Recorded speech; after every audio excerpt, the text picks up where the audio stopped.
Rebuild, that's following the club's decision to reportedly trade Giannis Antetokounmpo and Bobby Portis to Miami Heat in advance of tonight's NBA draft. Right now, the deal brings back 4 players, including Milwaukee native Tyler Hero, along with 3 first-round picks, a pick swap, and a second-round pick. The final package could look different, as it's possible more teams will be involved before the trade can become official on July 6th. Among the picks the Heat are sending to Milwaukee include number 13 in tonight's first round. It means the Bucks have 2 picks tonight, number 10 and number 13. Draft gets going at 7.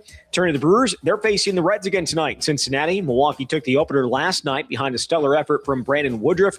He went 6 innings, allowing just 1 hit, struck out 10. Said it was a good way to return after missing nearly 2 months with a shoulder injury. Hopefully this plays out great to where now it's just fall right back into this thing, be smart about it going forward, listen to my body, and just do the best I can to eat up innings for this team. Again, it's the Brewers and Reds tonight in Cincinnati.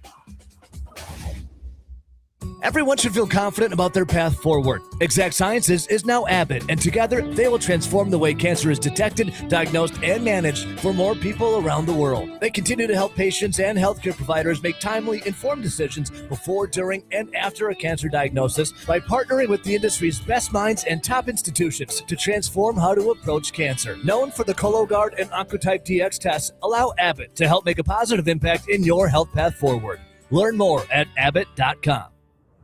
Well, a significant change close to becoming real for high school basketball in the state. The WIA board approved a 35-second shot clock for boys and girls basketball beginning in 2028.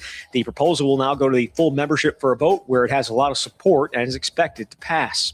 With this Wisconsin Sports Zone Network update, I'm Zach Heilprin. We start this edition of SportsCenter with breaking news from the NBA. Giannis Antetokounmpo is headed to South Beach. Social media went into a frenzy. It's been a long time coming, but he's headed to South Beach in Briscoe. This is a huge blockbuster of a trade. Absolutely it is. I mean, we've been waiting for this news to break, and it is now actually happening. It is Giannis and Bobby Portis to the Heat, and in exchange, the Bucks are bringing in an absolute haul that includes 4 players. Tyler Hero and Jaime Jaquez among them, as well as 3 first-round picks, including the 13th in tomorrow night's draft. There's also 1 pick swap and a second-round pick. It's a big one. It's a big one, and you got to get it right, and John knows it, and Wes knows it. And we didn't hold back with Taylor. We just said, listen, he may or may not be with us, so don't come because of that, because you want to be straight up and prove it. This is where Wisconsin gathers to talk sports. Packers, Brewers, Badgers, Bucks. The Wisco Sports Show is on the air. Now, here's your host, Grant Bills. The breaking news sound from ESPN earlier today, the details of the Giannis trade. He is now a member of the Miami Heat, which is always, I heard Zach say something in the update. It's always linguistically a tough thing to say. You would say Giannis is a Celtic. Giannis is a Timberwolf. Giannis is a Nugget. Giannis is a Heat. Doesn't have a great ring to it. He's a member of the Miami Heat. The trade at about 11 o'clock last night, I think, which was perfect timing because I had just gone to bed. If I had seen that before bed, then I would have been up for another hour. Perfect timing. Woke up to it this morning, and that's been the day on certainly all the shows on our network. Ebo this morning did a great job hitting it. I heard Bill in the midday from 10 to 2. Jim Ozarski with a couple great segments. Would recommend you go back and listen to that in the podcast. If you missed it earlier today, you can do that on the handy dandy Wisco Sports Zone app. Maybe some of you are listening at the present time, right now, to this show live. You can listen to our network and watch the live streams and find the podcast there. But it's going to be, obviously, the subject of most of tonight's show, most of the 2 hours. I do want to mix in a Brewers thing. Brandon Woodruff was nice last night. Most of the rest of the game sucked. The Brewers did win. And there is like a tiny little piece of NFL news that maybe we'll get to tonight. We'll see. A lot of that will be dictated by you. If you want to call in and talk Giannis, the end of an era, and the trade, we'll stay on that for 2 full hours. If you want to call in and talk about it, so I'll welcome that. 608-321-1670, like we do on and during every show. But I think especially with shows like this, I mean, Giannis after 13 years, 2013 draft, it's 2026. So after 13 seasons has moved on. We can argue whether or not he's the most important player in Bucks history. You would really get into semantics. He's certainly the most important in a while, and won multiple MVPs and led the team to a championship in which he, pretty emphatically, some of my complaints about the last couple of NBA finals, it's like, all right, but did did anybody on the Celtics really kick the door down and was anyone awesome? It's like, no, it was kind of a team effort. Same with the Celtics. Part of what made that championship with Giannis so satisfying is he was definitively the guy who got it done with 50 points in Game 6. It was one of the coolest moments I've had as a Wisconsin sports fan, and one of those rare times, and I think these instances get fewer and farther between maybe as you get older. I think a lot of things in life just kind of lose their childlike sense of wonder or magic, not to get corny. But that's a night I'll always remember, and a season and a player, Giannis winning that title. That was inspiring, watching him do that and overcome the free throw thing and score 50 in Game 6. So pretty impossible to overstate his value to the Bucks franchise and to the state of Wisconsin. So I'll take your calls on that throughout the show. I would like to start at least by talking about the trade. We can eulogize the Giannis era and, talk about where things went wrong or what he means to the, how he'll be remembered and we can do all of that. I would like to parse through the trade first. I think it's an interesting trade. As we discussed yesterday, it was down to the Celtics and the Heat. I was a little surprised to wake up this morning and to see that it was the Heat. I thought it was trending towards the Celtics. The return, and I'll read it one more time. Basically, I'll abbreviate it here. They basically got 4 unprotected first-round picks, is the way I'm choosing to look at it. Maybe that's, an optimistic framing as a Bucks fan, but that's the way that I'm seeing it. 4 first-round picks that are completely and totally unprotected. Now, one is tonight, and we know where it will be. It'll be the 13th pick. So the first is tonight. They have 2 future first-round picks and a pick swap. So that's not an additional pick, but it's unprotected in that if, down the line, the Miami Heat end up with the 5th overall pick, the Bucks will have the right to swap into that pick if they want. So it's 4 unprotected chances to take a player in the first round, and really all of the players. Khalil Ware, Jaime Jaquez, and Kasparis Yakashonis. I've been really practicing that today. I think I got it down. The Illinois kid. It's the most Brad Underwood type of player imaginable. Kasparis Yakashonis. The way I view it, and my first thought when I woke up and I saw the haul is they got everything. They got everything that they would have wanted from the Heat. They got all the picks and they got all the young players. Some reporting today was that the Heat, they wanted to include Davion Mitchell instead of Yakashonis. They really wanted to hold on to Yakashonis. The Heat were like, all right, we'll give you this and we'll give you that, but then we're not going to give you this. We'll give you ABC, but then you're not going to get 1, 2, 3. And I think largely in part to the Celtics' heavy interest and pursuit of Giannis, the Heat were kind of forced to include everything. ABC, 1, 2, 3, XYZ, all of the picks, all of the players. We can debate and argue what all of those players and what all of those picks are worth. But the way that I view it is the Bucks squeezed every possible asset imaginable out of Miami. Tyler Hero, of course, as well, to make the salary work. It seems as though Tyler Hero is going to be flipped. I believe they have to wait until the first of the new year, which is July 6th, to do that. It seems like there's already a lot of interest. They might already have a deal in principle done. It seems like Detroit is really interested, so that could turn into more players and more picks. So we won't know what those picks or even what some of these players will become. I don't know what Khalil Ware is going to become. He's an athletic 5 that can move and shoot. Okay, that's something. Jaquez seems to have a little bit of a lower ceiling, but a nice, young, controllable role player type. Yakashonis maybe is the guy with the highest ceiling, although I don't know many people that look at Yakashonis and say that's a future star. We don't know, but those are the guys with actual ceiling. Other than that, it's Hero to make the salary work, probably to be flipped to more assets, like I said.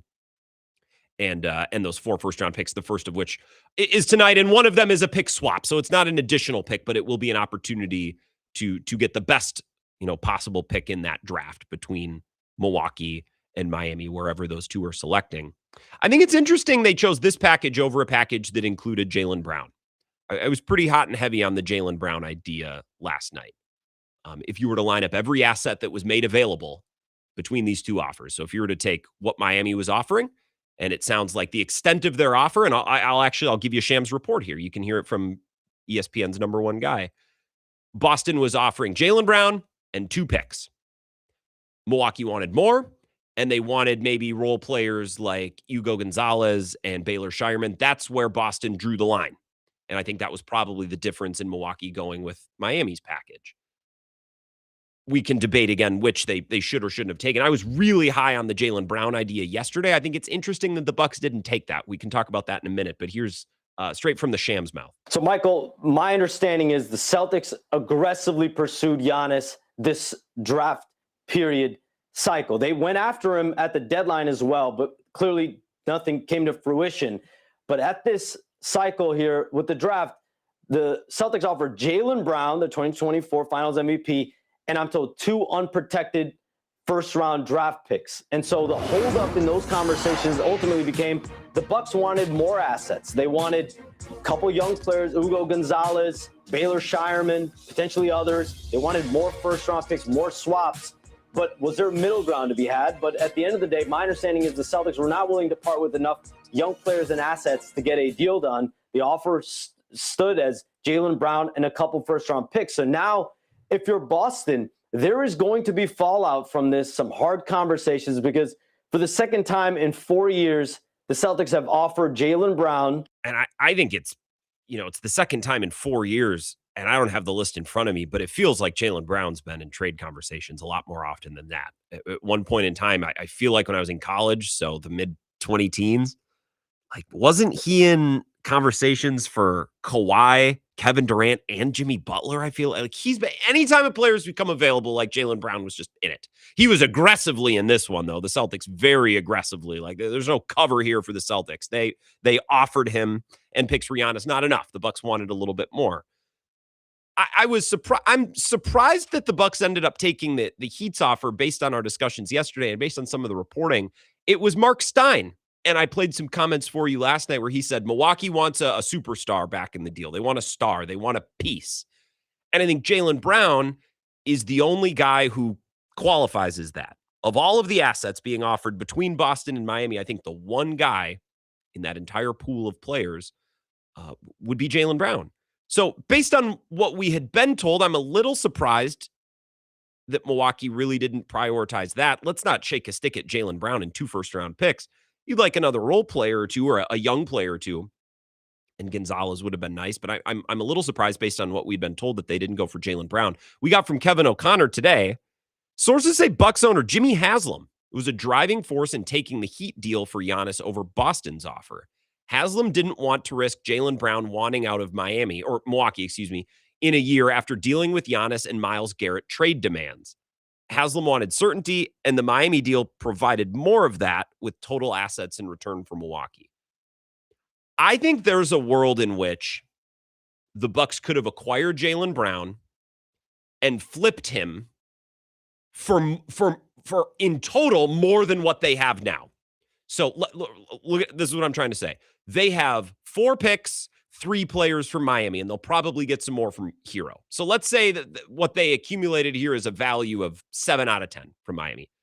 I think there's a world in which the Bucks could have acquired Brown and then through more transactions turned that into an 8 out of 10 or a 9 out of 10.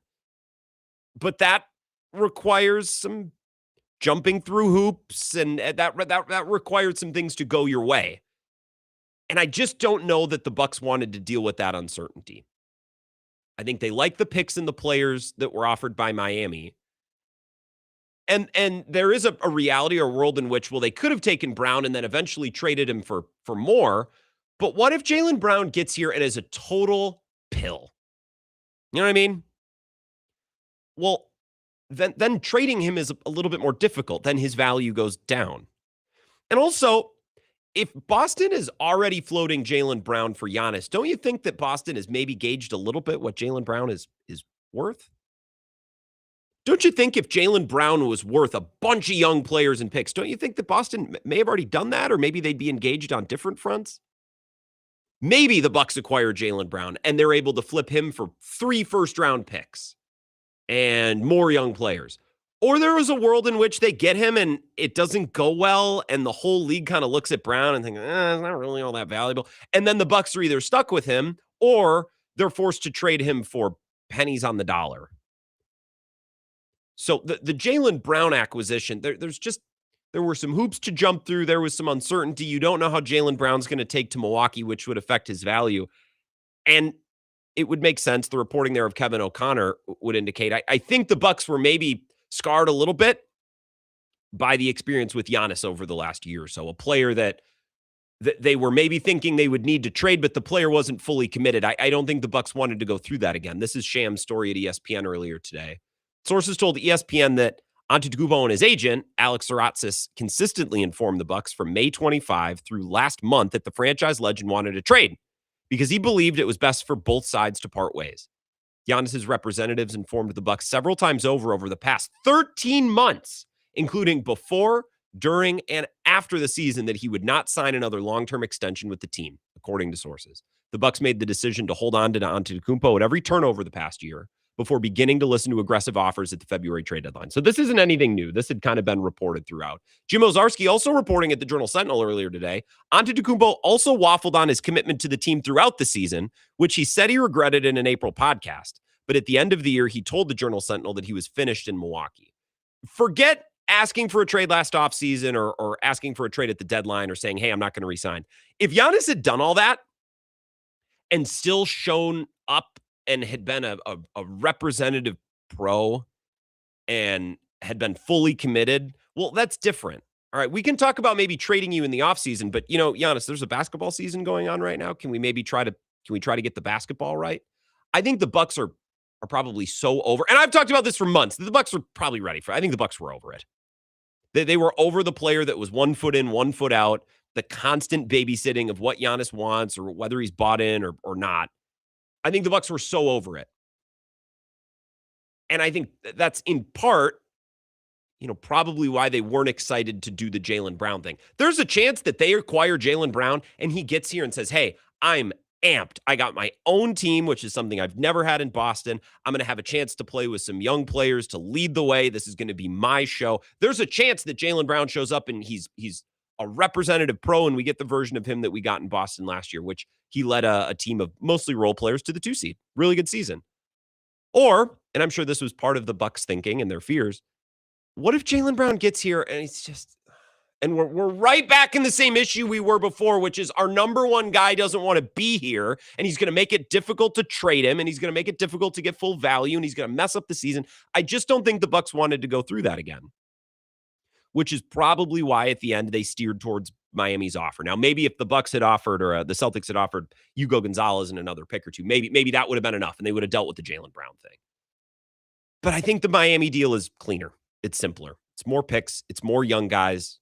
We're not worried about contracts. We're not worried about malcontents because none of these guys are old enough and accomplished enough to be malcontent. What? Jaime Jaquez is going to demand a trade. He's a rookie on a rookie deal. Yakashonis is going to demand. He hasn't earned the right to start on a team, let alone demand his own team somewhere else. I just think the Bucks probably wanted to start as close to scratch as possible. They got 4 chances, 4 unprotected first-round picks, and I know one is a swap, so I'm mincing words a little bit. All right, I can understand that. I can see it. I think both options are interesting. I think this one is cleaner. Now, maybe the Bucks should have been a little riskier. You take the biggest asset and you figure it out. But I don't know that the Bucks were super interested in having to figure it out. I think they've been figuring it out with Giannis for a while, and they were probably over it. I think they were done with that thing. I'll take your calls on this. The Bucks' decision to take the Heat package instead of the Celtics package. That's where we're starting today. That's my first thought. If you want to talk about Giannis big picture, how you're going to view him, how you remember him, what he means to Wisconsin, the Bucks, all of that is on the table, but at least I wanted to start with the trade before we went and zoomed out any bigger. Right to you after this 3-minute break. We'll be right back and right to your phone call, 608-321-1670. This is the Wisco Sports Show with Grant Bills on the Wisconsin Sports Zone Radio Network.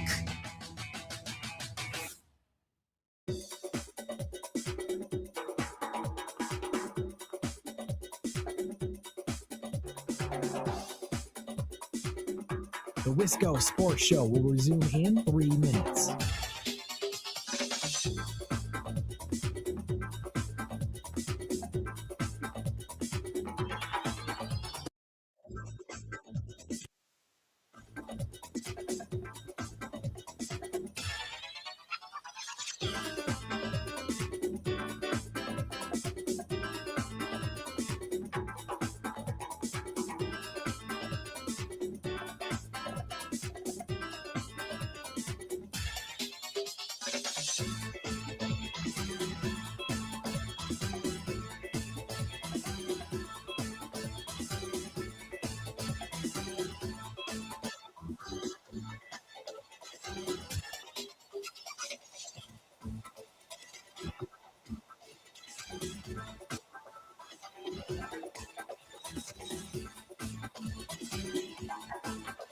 The Wisco Sports Show will resume in 2 minutes.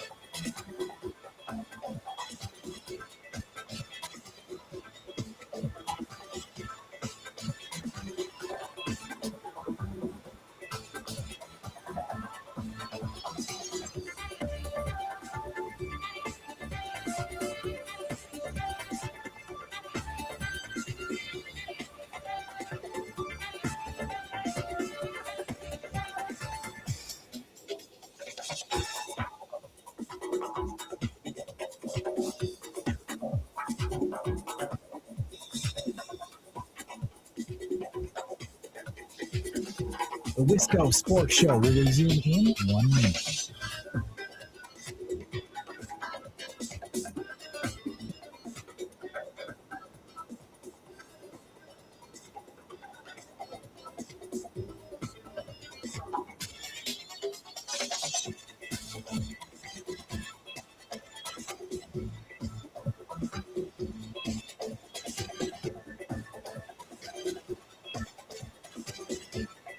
The Wisco Sports Show will resume in 30 seconds.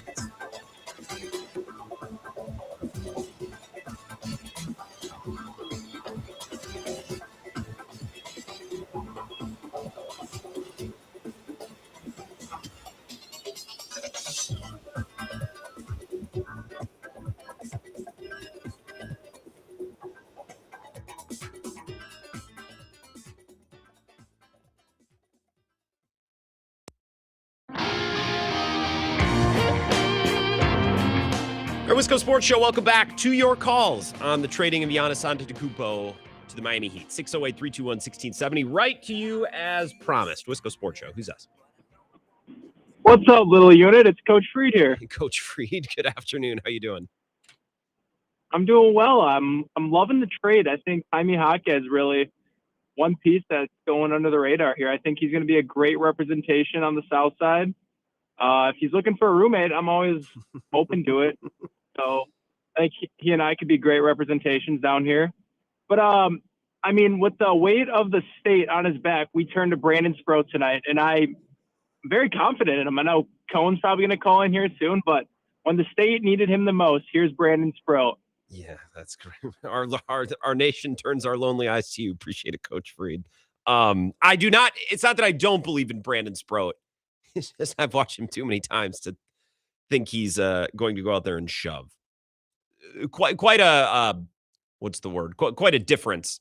Quite a contrast between Brandon Sproat and Brandon Woodruff. Brandon Woodruff, here's a guy whose arm is falling off, but he knows how to pitch, so he can go out there and make it work. Brandon Sproat has some of the nastiest stuff in the Brewers organization, and he can't go out there and throw straight for more than three innings at a time. I think Jaquez is a nice piece.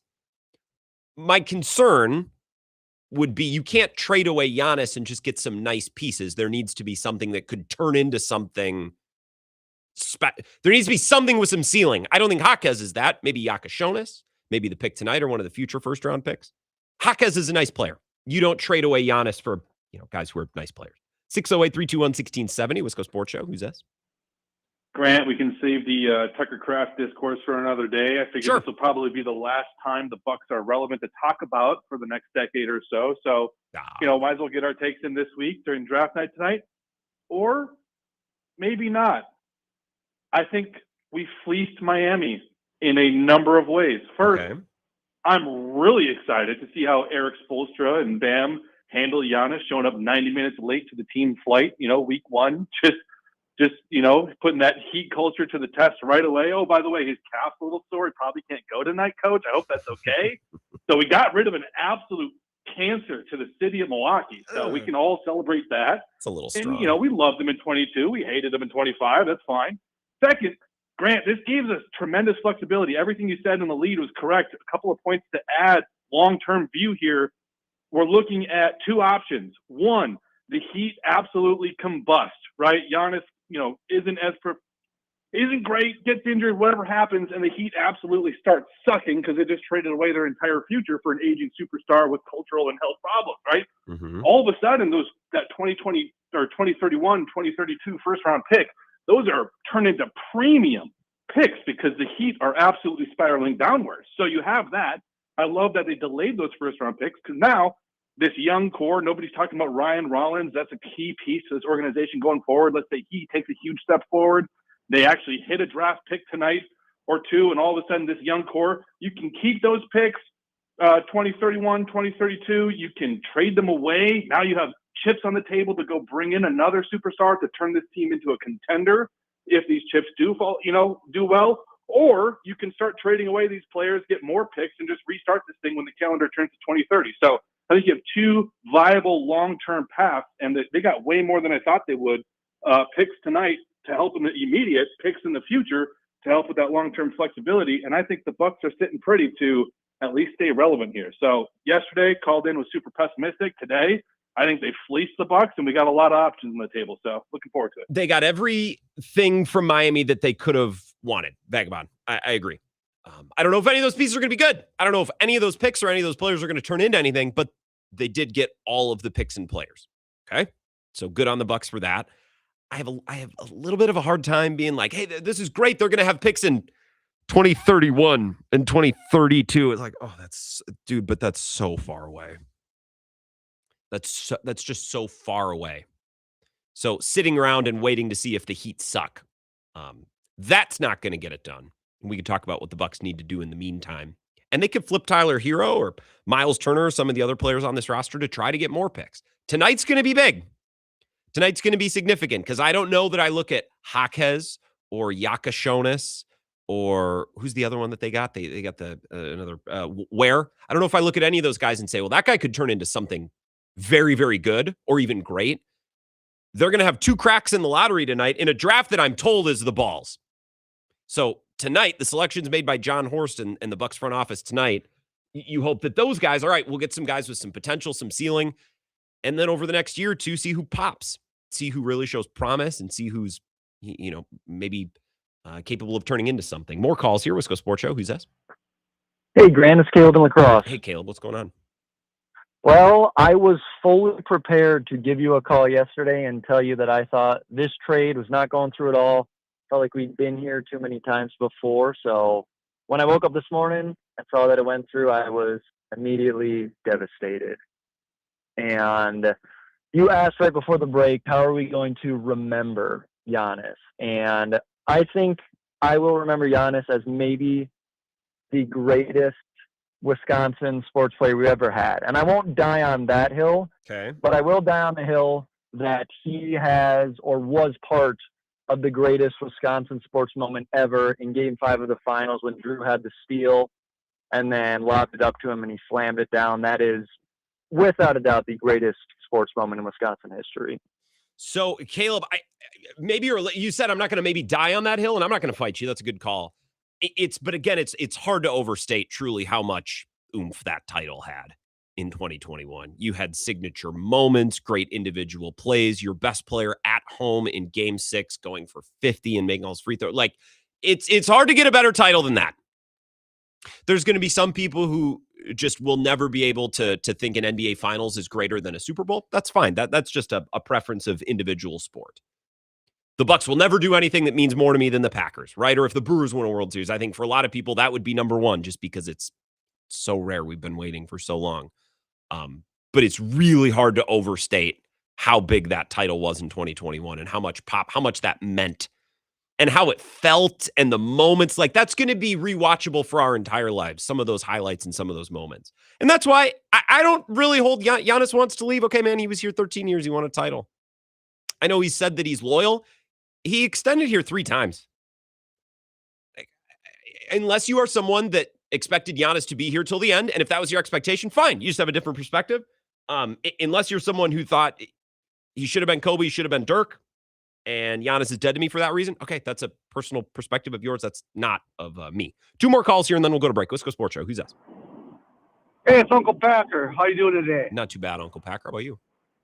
I got just good things to think about Giannis. You know, those memories of that run in 21 was awesome. Yeah. Me, my teenage son, and me, we stayed up for those games. It was a good memory, you know. And I think he's going to go down in Wisconsin as a great Buck. But I wanted to go, you know what? And the NBA draft is so much different than the NFL draft because number 13, there's no Mr. Irrelevant in this stuff. It's usually the first 5 or 10. Hopefully we can hit on a couple players, you know. But I wanted to say there was a caller yesterday, I think it was Darnell, that almost had a eulogy for the big boo there, Brandon Woodruff. I'm so happy about his game last night. He looked great. I'm just so thankful they you know? won. I would have been insufferable today about the Brewers had they not won that game. I know. I had big anxiety because I've been counting on Mr. Woodruff to come back and get us to the promised land this year. You know, we're going to have all this pitching.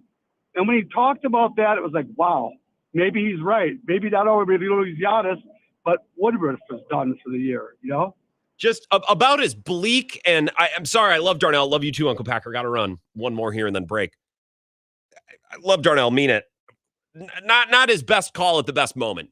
I always love Darnell's commentary. Sometimes we make a prediction or we have a take and it ages poorly. Darnell calling, saying, I'm dreading Brandon Woodruff tonight. I mean, he was talking about Brandon Woodruff like he's terminal, like he's on his deathbed. If you missed that in the 5 o'clock hour last night. Those Bucks wins, yes, same. I don't have a teenage son, but I'll always remember where I watched those games, remember who I watched them with, remember what was going on in my life. Again, I think that finals, and we're biased, more so than the last few, packed real punch. Signature plays in huge moments, massive individual performances. I don't know that the last few NBA finals has given us those. It's not that those other finals weren't meaningful. I mean, a championship is a championship, man. But when I'm watching an NBA finals, I want the superstar to have huge moments in big games. I want an iconic steal, a block, Iguodala, Ray Allen's three. Like, these are the moments that I think of throughout my life of watching the NBA finals. And the Bucks finals, that championship had it in droves. So you rank it wherever you rank it. My stance is it's really hard to overstate how big that one is. And I think Bucks fans will always be thankful to have that. And I'm not trying to act like a cuck here. Like, well, he won us a championship. We can't be mad. Be mad at him if you want. He's going to Miami, and I think the situation stinks. I don't think he's going to be that much better off. My point is I think it's his right. He was here 13 years. I'm not going to hold that against him.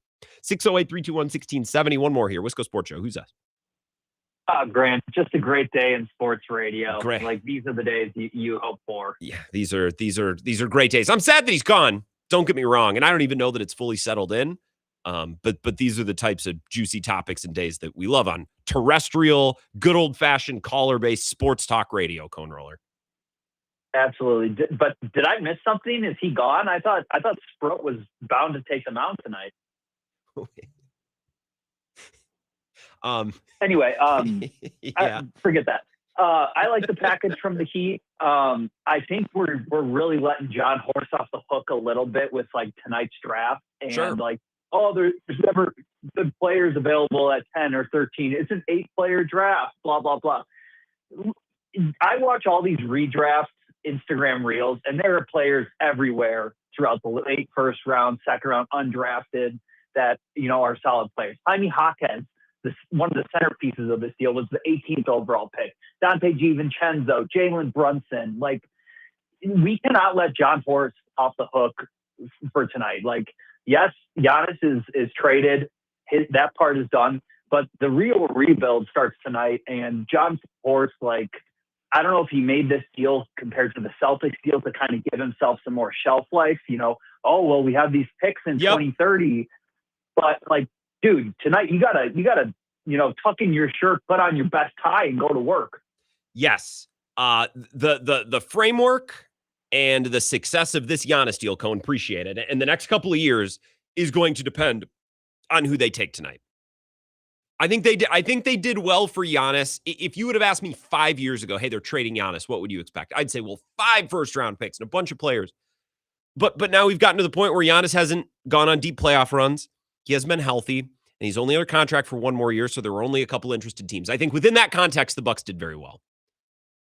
But if they draft 2 stiffs tonight, then all they've done is acquire some first-round picks in the early 30s, the 2030s, and like, okay, Jaquez is a nice, athletic perimeter player.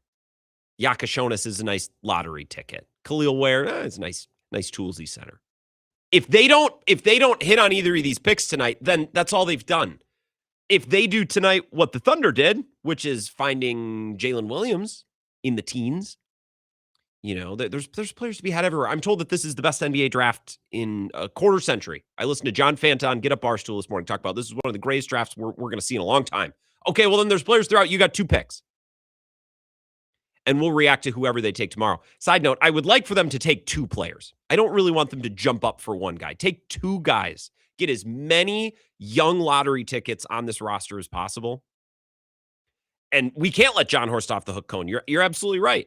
Because this is a nice trade. It's not going to mean a hill of beans if they don't find something that matters on some level in tonight's draft. Whether it's a nice young player that they can trade for something else down the road, or a cornerstone player, a guy who's a foundational piece for the Bucks for 5+ years into the future. We'll take a break. More of your thoughts coming up next. I'll give you some bigger picture thoughts about Giannis and his specific destination of the Miami Heat, because I have questions about how that team's going to look. I think they're reasonable questions. We'll talk about that next.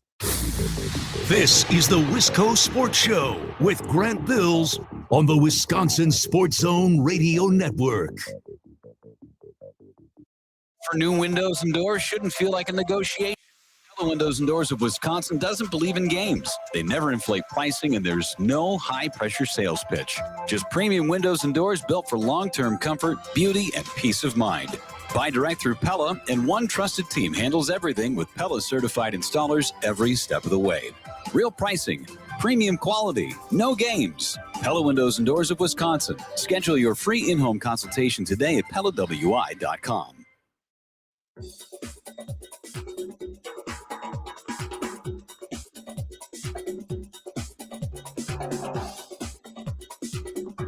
The Wisco Sports Show will resume in 5 minutes.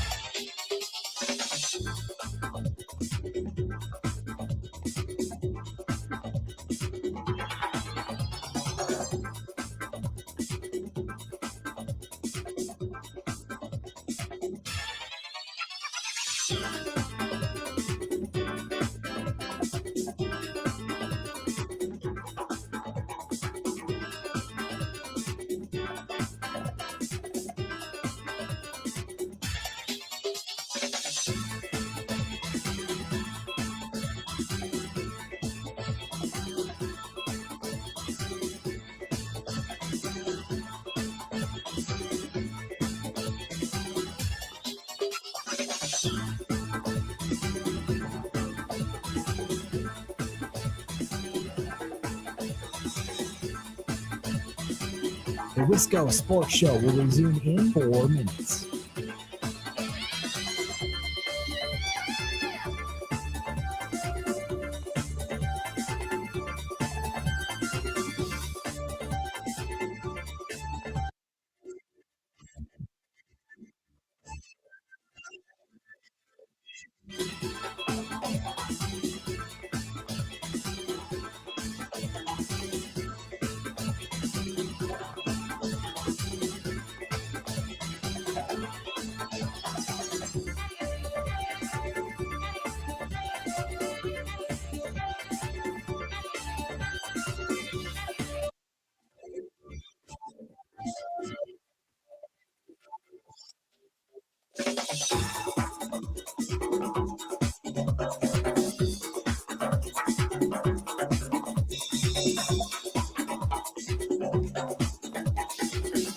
The Wisco Sports Show will resume in 3 minutes.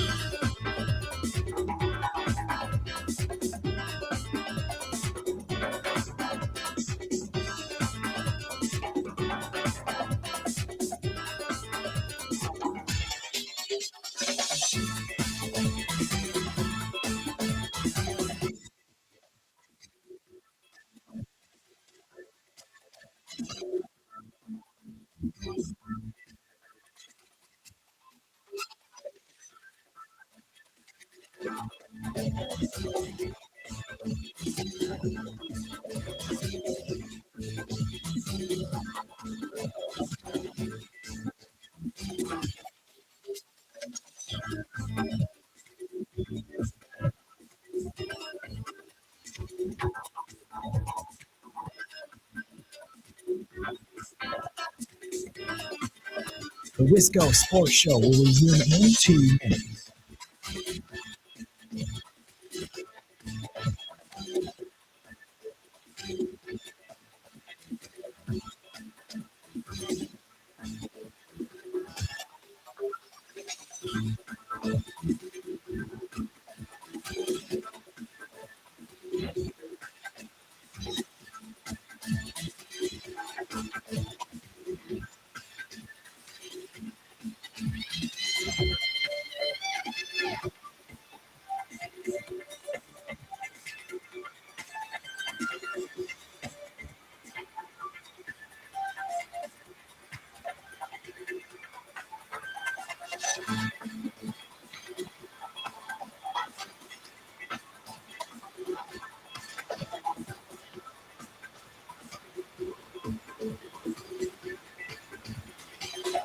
The Wisco Sports Show will resume in 1 minute.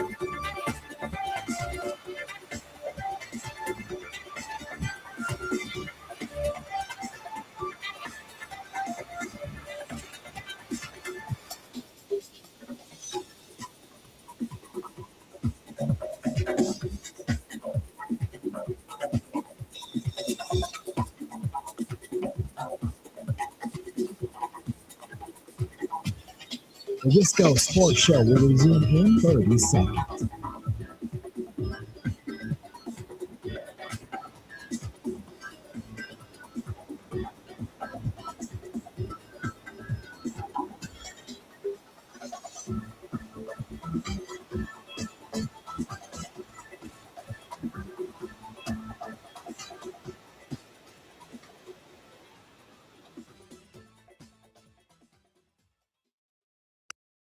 I agree Giannis is closer than he would have been if he'd stayed in Milwaukee. I'm not sure that Miami is much closer than they were last year, which sounds like what we're saying. Like they have been living in the play-in. To me, I think. Do you think they? I mean, think they should have done it. I understand why they did it because there's only 5 or 6 people in the world like him. It's the hardest thing to get, so you go get it and fill it out from there. But as far as the Miami Heat projections, where they were last year versus where they are this year, I think they are only marginally better.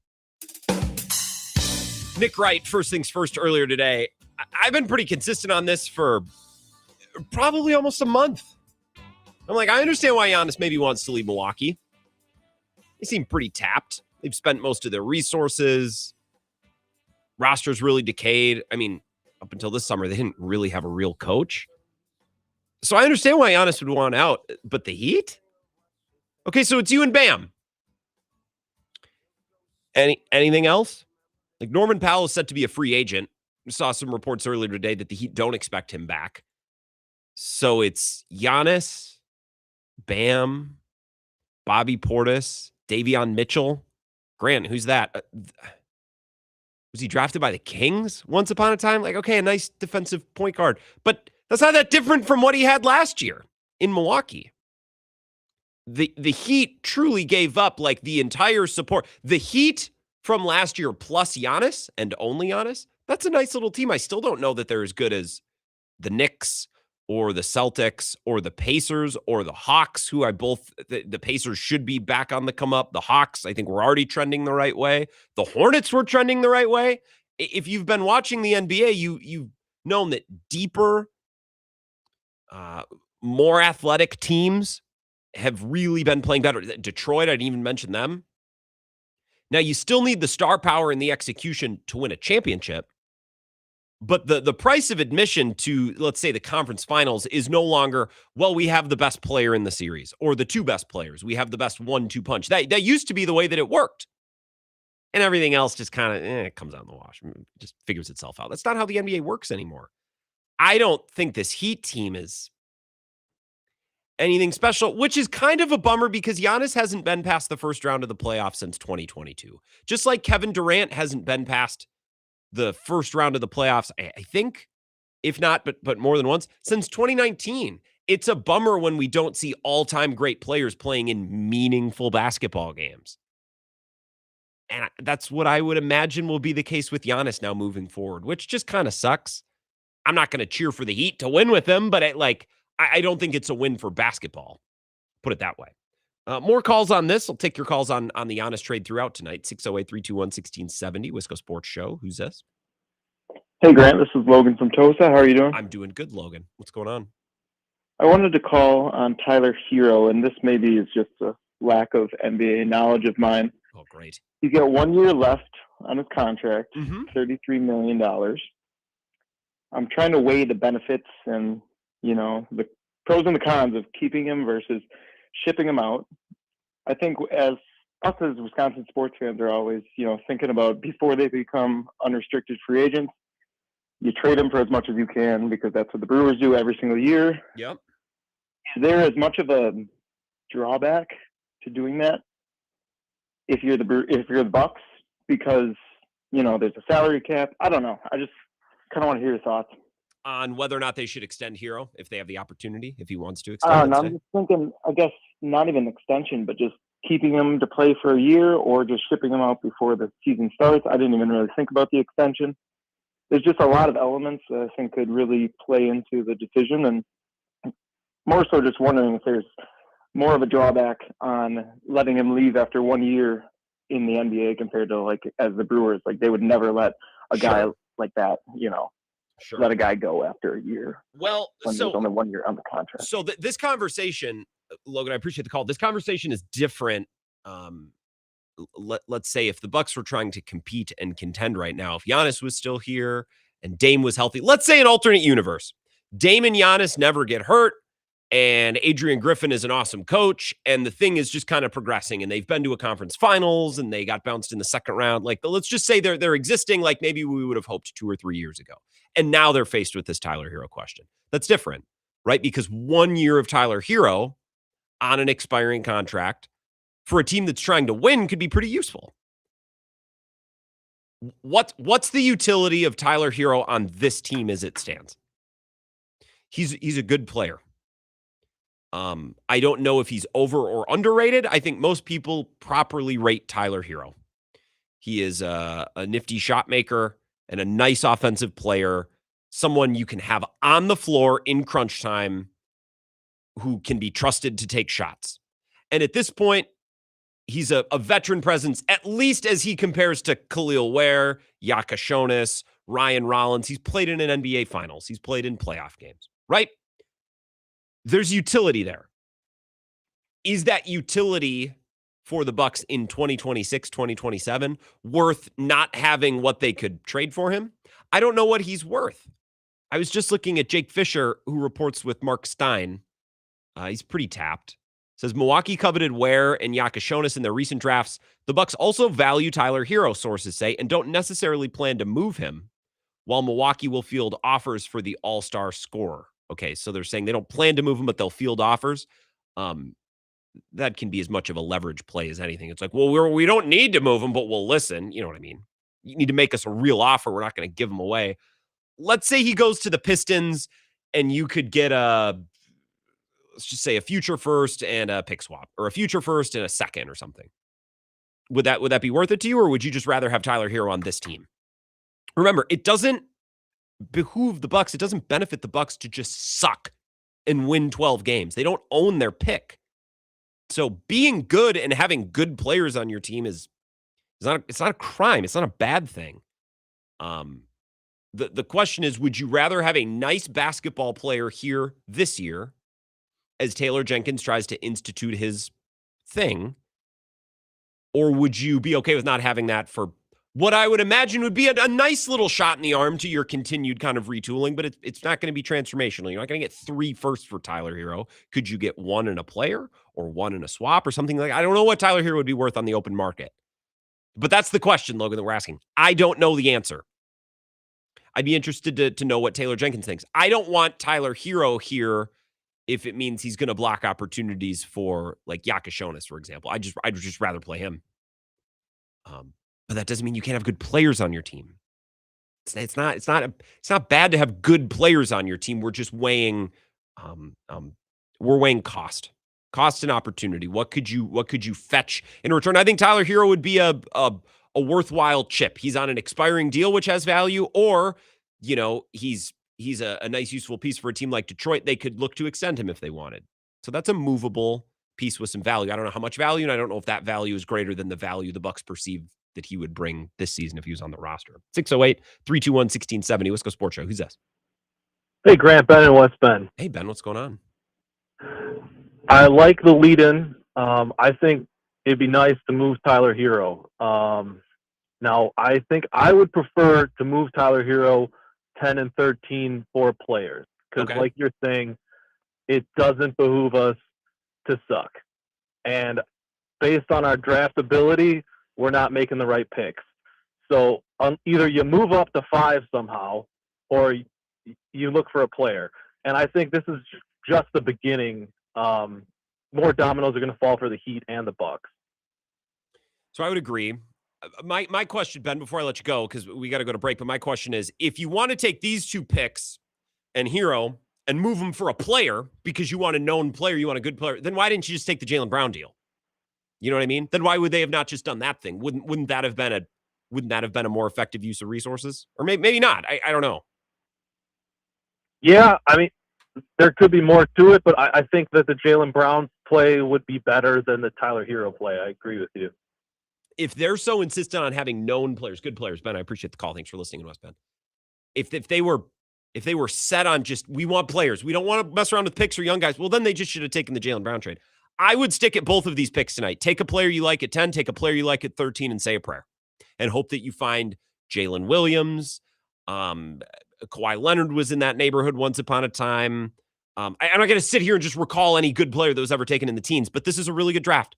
Take 2 big swings in the lottery tonight and hope that one or both turns into something and they can come into the organization and grow alongside the pieces you just brought in. That's what I would do. And if you could flip Hero for a future first and a player, or a first and a swap down the line, then I would probably do that too. Unless the Bucks really want to kind of establish something this year and they value his experience or what he brings to the team, well, then maybe they would want him around. I don't know. That's something that the Bucks will have to speak for. I'm not opposed to Tyler Hero being here this year. Depends on what they could get for him and how that would stack up against the value of him being on the team. Late for a break. I'll be right back. More calls after this as we wrap up the first hour. This is the Wisco Sports Show with Grant Bills on the Wisconsin Sports Zone Radio Network.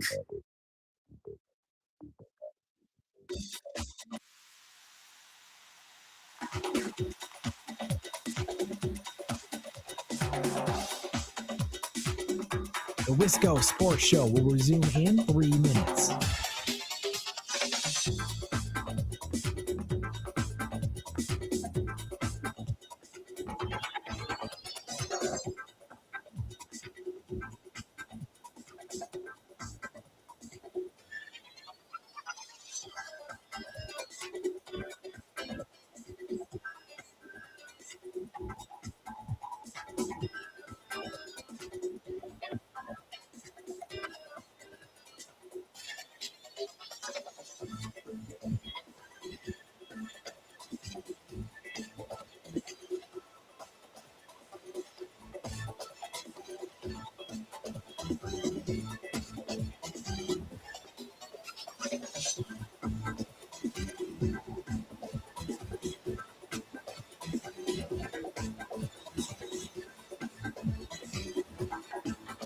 The Wisco Sports Show will resume in 2 minutes.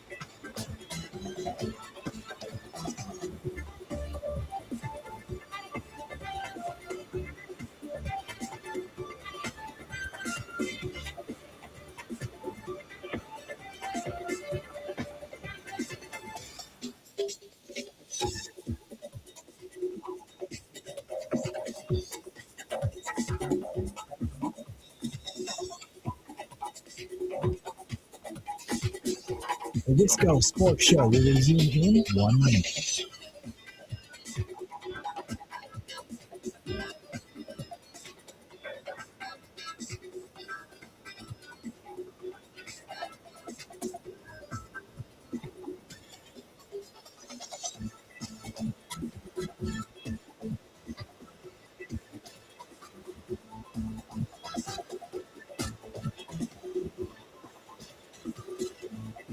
The Wisco Sports Show will resume in 30 seconds.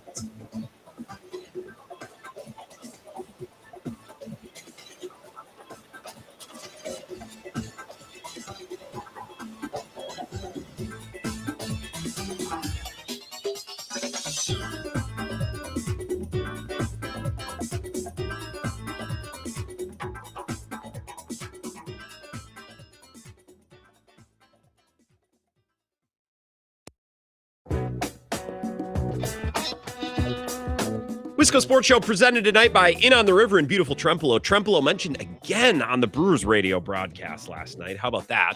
For those who were listening, was the most interesting part of the game. I mean, Brandon Woodruff was great, but my God, some of the worst at bats. A lot of calls tonight as you chime in on your feelings about Giannis Antetokounmpo being traded to the Heat. We'll get one more call in here before we break for Zach's update. Wisco Sports Show. Who's that? Grant, Tony from Texas. We need Big Ron to call in to see if Tyler Hero's going to get flipped. I know he's a big friend of Chris Hero, so maybe Ron will call in and we'll find out. But Chris Hero is a friend of show. Yes. Of Big Ron. Yes. Big Ron. Yes. Hey, you know what? Ryan Rollins and Tyler Hero backcourt actually doesn't sound half bad. Does that excite you at all? I'm not opposed to them just keeping Tyler Hero. Tony, I am, it seems, unlike lots of Bucks fans, I don't hate the thought of them having good players this year. I don't hate the thought of them trying to build a nice little basketball team that wins some games. It seems like everybody's like, any player that's worth a damn, I want out of here. I want to suck. I only want picks and unknowns. It's like, okay, I want a lot of young players and picks, but like we're allowed to have good basketball players in the meantime. Hey, Grant, think about this. Let's put our GM cap on really quick. I mean, Jalen Brunson goes to the Knicks for that big deal. Did you really think Jalen Brunson would bring the Knicks a title? No.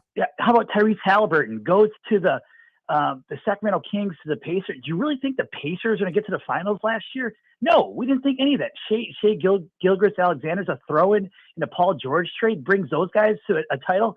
We don't know. The NBA is a lot different now. You can win by committee, good players.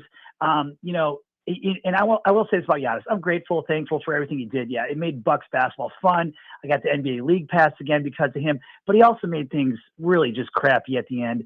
And it was just a bummer how it all went out on a whimper. It got so bad, Grant. My friends, they didn't group chat. Like, there's no chats going on really about the Bucks and trades. And all that. No one really cared. We didn't care. We were just done with it. We didn't give a damn anymore.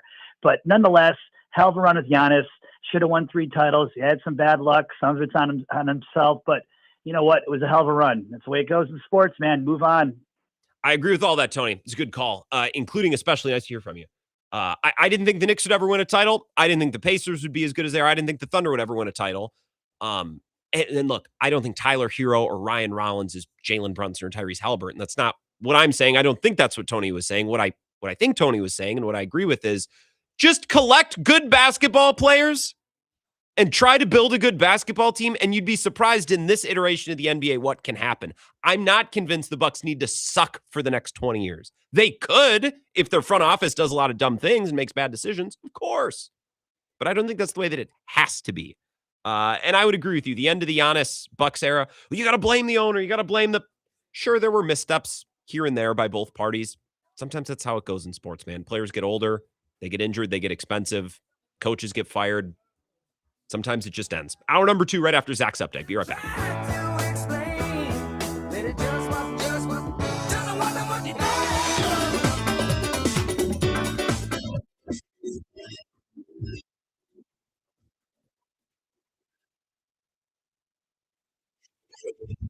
This is Wisconsin's update. The Giannis Antetokounmpo era is that's after the Bucks fully agreed to trade the 2-time MVP and forward Bobby Portis to Miami for a haul that includes, among other things, Milwaukee native Tyler Hero and 3 first-round picks. Among those picks is number 13 in tonight's first round of the draft. The deal cannot be made official until July 6th. leaving open the possibility of more teams being involved. The move boosted Miami's championship hopes into the top five. Well, the Bucks now 250-1 to win the title. Only 3 teams have worse odds. Again, first round is tonight. Milwaukee owns pick number 10 of the first round, in addition to the 13th pick from Miami. Turning to the Brewers, they're still in Cincinnati. They're going to face the Reds again tonight. Last night served as the return of Brandon Woodruff from an injury that kept him out nearly 2 months. All he did was allow 1 hit over 6 innings while striking out 10. After Pat Murphy was impressed. Yeah, I just was really, really happy for him and really happy for our team because what he means to the club and how he goes about his business. And yeah, it's just special, man. It'll be Milwaukee and Cincinnati tonight. First pitch is at 6:10. Everyone should feel confident about their path forward. Exact Sciences is now Abbott, and together they will transform the way cancer is detected, diagnosed, and managed for more people around the world. They continue to help patients and healthcare providers make timely, informed decisions before, during, and after a cancer diagnosis by partnering with the industry's best minds and top institutions to transform how to approach cancer. Known for the Cologuard and Oncotype DX tests, allow Abbott to help make a positive impact in your health path forward. Learn more at abbott.com. Well, shot clock is one step closer to coming to high school basketball in Wisconsin. The WIAA board approved the implementation of a 35-second shot clock for boys and girls beginning in 2028. It will now go to the full membership for a vote. With this Wisconsin Sports Zone Network update, I'm Zach Heil. We start this edition of SportsCenter with breaking news from the NBA. Giannis Antetokounmpo is headed to South Beach.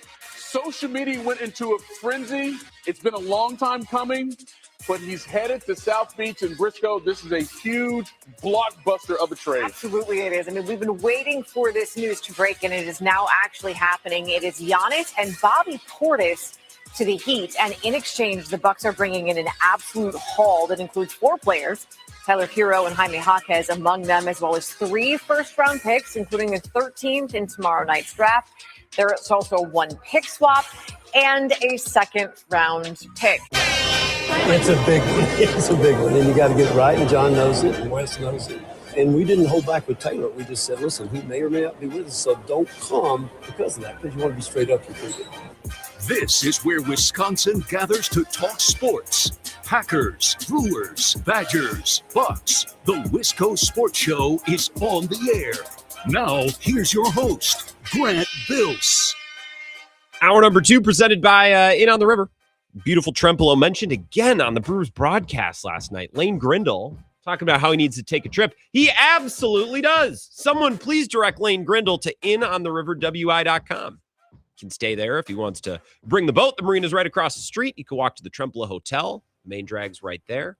Walk down to Sullivan's Supper Club. Have a nice stiff drink.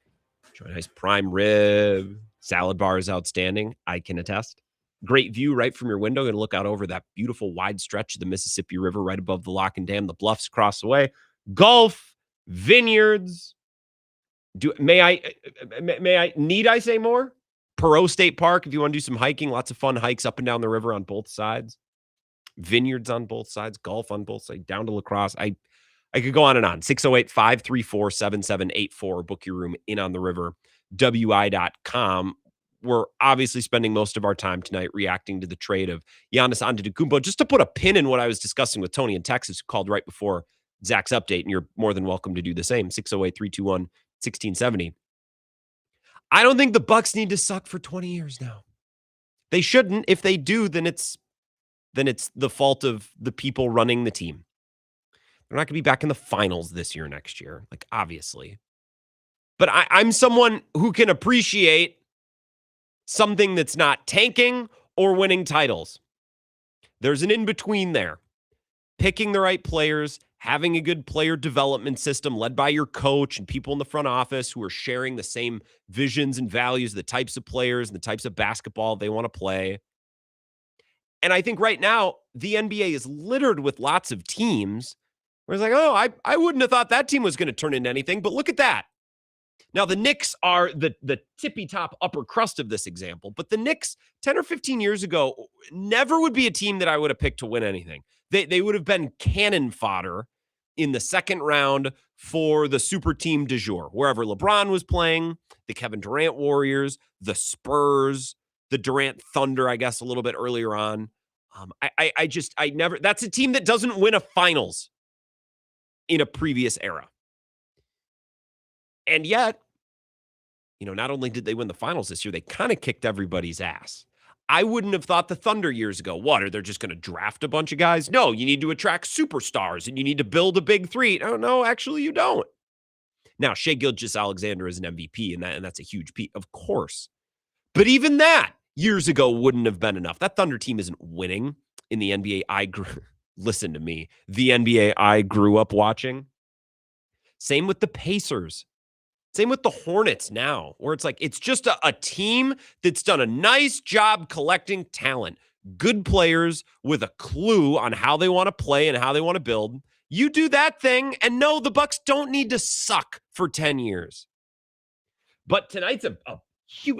Tonight it's lost in the Giannis of it all. Tonight is huge. They have pick 10 and pick 13, and what they have built after shipping Giannis away is a nice little collection of young players, some with ceiling. I question the ceiling of Khalil Ware and Kasparis. Yakashonis, is it?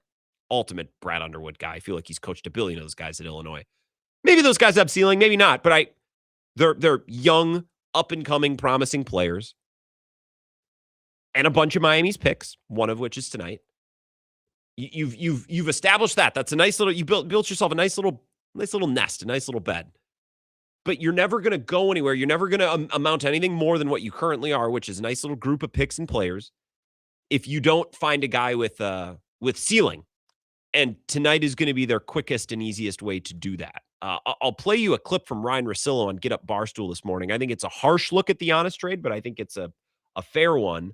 And then I'll get back to your phone calls. Ryan Russillo does not like the trade. He explains why, and I think the reasoning is excellent. The problem I have with a trade like this is you needed one of these pieces to be like kind of a certain hopefulness, even if it ended up being disappointing. Like one piece here, one piece that you're like, man, if this clicks, now you have to pay Hero, which most teams wouldn't want to. Which I disagree with. I don't think they do, by the way. Jaquez was actually out of the rotation. I think Ware's an interesting player. And Yakashonis, it's far too early. We felt like he slipped in the draft. The 3 first-round picks, yeah, maybe. I don't know. I give it to Milwaukee for like not being selfish about how far out some of these go. But 2 picks this year, 10 and 13 now, like, oh, my God. I don't know. I mean, maybe you hit on one of those things, but there's not one certainty. There's not one thing that you're bringing over where you're like, hey, this is kind of like a potential really nice thing to build around. And we're wrong about what those things are all the time, but this is Giannis. So I agree with that. You would like one piece in this trade where it's like, okay, a lot of picks and nice young players, but the thing we really wanted was this. Shai Gilgeous-Alexander once upon a time for the Thunder. And I don't have other examples in my mind right now, but if we wanted to go back through a bunch of big trades, I could say, all right, picks, young players, but you circle that guy. The Bucks didn't really get this in this trade. Now, maybe the Bucks feel that way about Ware or Yakashonis. I think it would be a little bit of a reach. Maybe they do. But I think you get that thing. You find that thing with one of your 2 lottery picks tonight in a loaded draft. So tonight is huge for John Horst to be set up to build a basketball team, to find good players, to identify good young players, to build a program, to try to put together a product. Like, to me, there's value in that. I think it's really lazy, and I think it lets the team off. I think it lets John Horst and ownership off the hook to say, well, now they're going to suck for 20 years. They don't have to. They don't have to suck at all. Guys, they won 36 games last year. If they draft a nice player or 2 tonight and they actually have a clue and Taylor Jenkins has a clue, they could win that amount of games this year. Like, they don't necessarily ever have to be worse than they were last year. And here's the thing. They could win 36 games this year, and it feels so much different. It feels like they're building something fresh. They're discovering something new. They don't have to suck. It's so lazy, and it lets the team off the hook. Well, now they go into a nuclear winter. They don't have to. They got 2 lottery picks tonight. They got some nice young players. See what they could do with Tyler Hero. That's either a nice player they could pay and keep, or they could flip him for something else. Miles Turner's still here. It's a good basketball player. You can play basketball and try to play good basketball and win basketball games with him, or you can flip him for something else. Like, I don't know. Yeah, they're not going to win a title. There's more to the sport than that.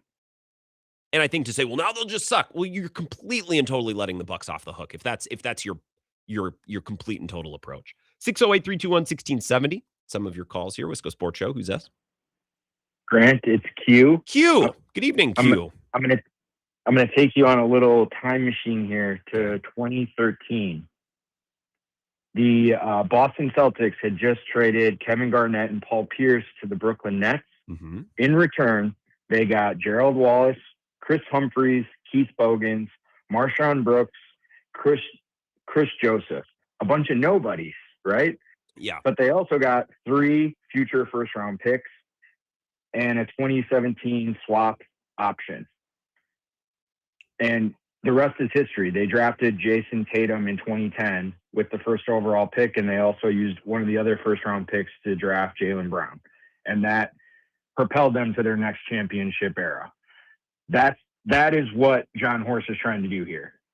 He's trying to give us as many bites at the apple as humanly possible. We just traded a dollar bill in Giannis for 8 dimes. Yeah. And we're hoping that Tyler Jenkins can turn a few of those dimes into dollars of their own, or at least quarters. You know what I'm saying? Yeah. So, I don't know. And I guess that's the optimistic view. And I'll say, as a lifelong Bucks fan and someone who has gone to hundreds of Giannis games in person, I'm a proud Bucks fan today. I think we did everything humanly possible to make it work with him. And I'm happy for Giannis and the time that he had with us. And I'm glad he has a chance to win. These picks are so pushed out to 2031 and 2033. There's no reason that we can't cheer for him next year. Cause it has no impact on us at all. Yeah. I think I'll probably be indifferent on him in Miami, Q. I appreciate the call. The Boston Celtics thing is a good, that's actually a great point, because on its face, that trade, you didn't get anything that turned in anything. And I don't know what the perception of those guys that came back from Brooklyn in that deal was. Maybe they thought that one of those players was going to be anything special, but it was the picks that ultimately turned into something good. Now, the first pick that the Bucks are going to see in this deal is tonight. And it's a lottery pick. It's not a top 5 pick like Tatum or Brown was, but it's a pretty good draft. And you got to pick at 10. You got to pick at 13. John Horst, you have to find something worthwhile in this draft, and that's the first stepping stone. I'm not even, folks, I'm not trying to blow smoke up your butt and say, hey, the Bucks can be a contender again. I'm not talking about being a contender. I'm just pushing back on the idea that they're going into a nuclear winter and they're going to be terrible. They don't have to be. If they are, it's because the general manager and the front office and the thing is a mess and they haven't done the things that they needed to do. They haven't done their job, right? The Jimmy Haslam angle of it all is also, very interesting. For example, I don't really understand. I just read tweets from Bucks fans. I wouldn't consider myself an active participant in Bucks Twitter. I'd say I'm an active participant in Brewers Twitter, and I occasionally tweet about the Packers, but I'm not an active member of Bucks Twitter. Yesterday, when we really seemed like Jaylen Brown was going to be traded for Giannis, nobody wanted him. I'm just reading a tweet. Maybe the internet isn't real, and what I'm seeing, maybe I shouldn't make this a fixture of the show, but all I saw from Bucks fans on Twitter is we don't want Jaylen Brown. And then the Bucks trade for Miami's package, and we learned that Jimmy Haslam was a driving reason why, at least according to Kevin O'Connor. That was the report. He didn't want to deal with Brown's potential contract situation. And all of Bucks fandom threw a fit about it. Jimmy Haslam strikes again. It's like, okay, well, I'm pretty sure Jimmy Haslam's a bad sports owner. We have lots of evidence, but why you didn't want Jaylen Brown? And now you're mad at Jimmy Haslam for also not wanting Jaylen Brown? I don't know. Just throw that on the pile of things I'm trying to figure out. One more call here, and then we'll trend towards our break. 608-321-1670. Wisco Sports Show. Who's this? Speaking of bites at the apple, Grant, as Q mentioned, I'm wondering, I'm very curious how the Giannis trade is going to affect the Brewers clubhouse and how it's going to affect their performance tonight. That's going to be something to watch. I mean, they're losing one of their owners, Grant. I mean, it's a big deal for them. Do you think if they're down 4-0 in the third inning tonight, we can safely ask whether or not the Giannis trade is on their minds? I think so. I think you'll know pretty quickly how heavily it's weighing on them. Well, that's bad, because the first thing I'm going to watch tonight in about 50 minutes here, Mad Max, is Christian Yelich leading off the game, and that does not bode well. He is. I guess I didn't look at the lineup. I assume he's hitting leadoff again tonight, but I haven't seen. I actually think it's Churio tonight. I didn't see where Yelich was. I just kind of skimmed over the lineup, but I think Yelich was moved down. Yes, But Yelich has the night off.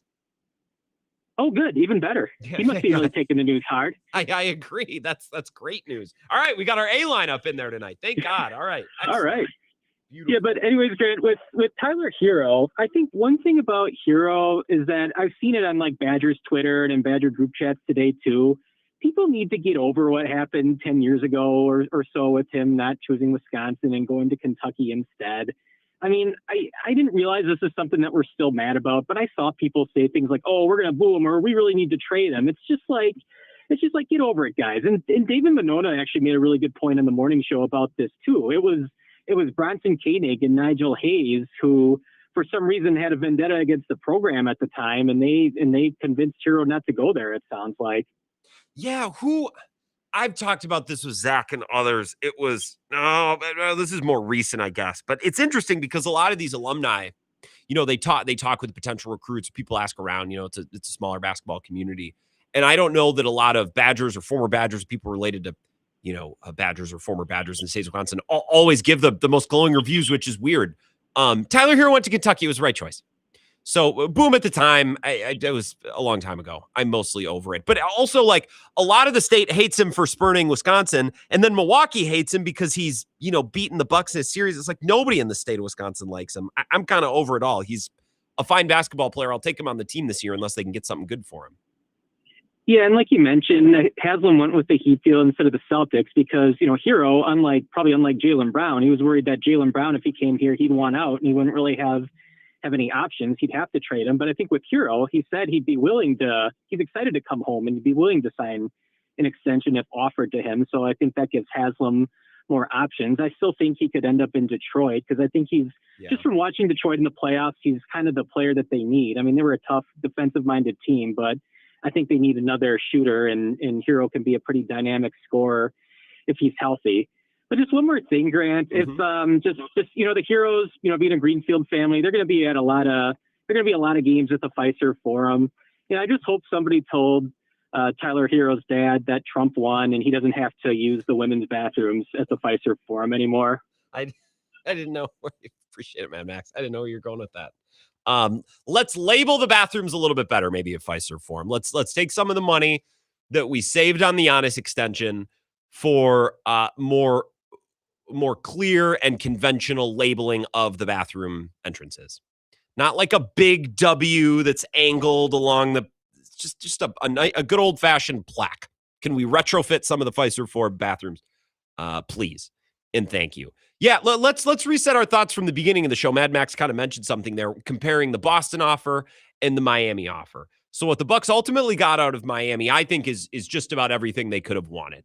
Now, you can argue whether or not any of it is good. Sure, you don't have to like Yakashonis or Jaquez or Ware or the picks. Like you don't have to like the individual pieces that they got. That's a separate thing. What I'm saying is they got every single individual piece they could have asked for. It started with the Bucks pretty clearly having access to Khalil Ware and Jaquez and Hero and picks. The Heat did not want to include Yakashonis. They wanted to include Davion Mitchell or that's the point guard, right? Davion Mitchell, I think. The point guard who's got 1 year left on his contract. And the Bucks are like, no, we want Yakashonis. We want another young player. We want another one of your building blocks.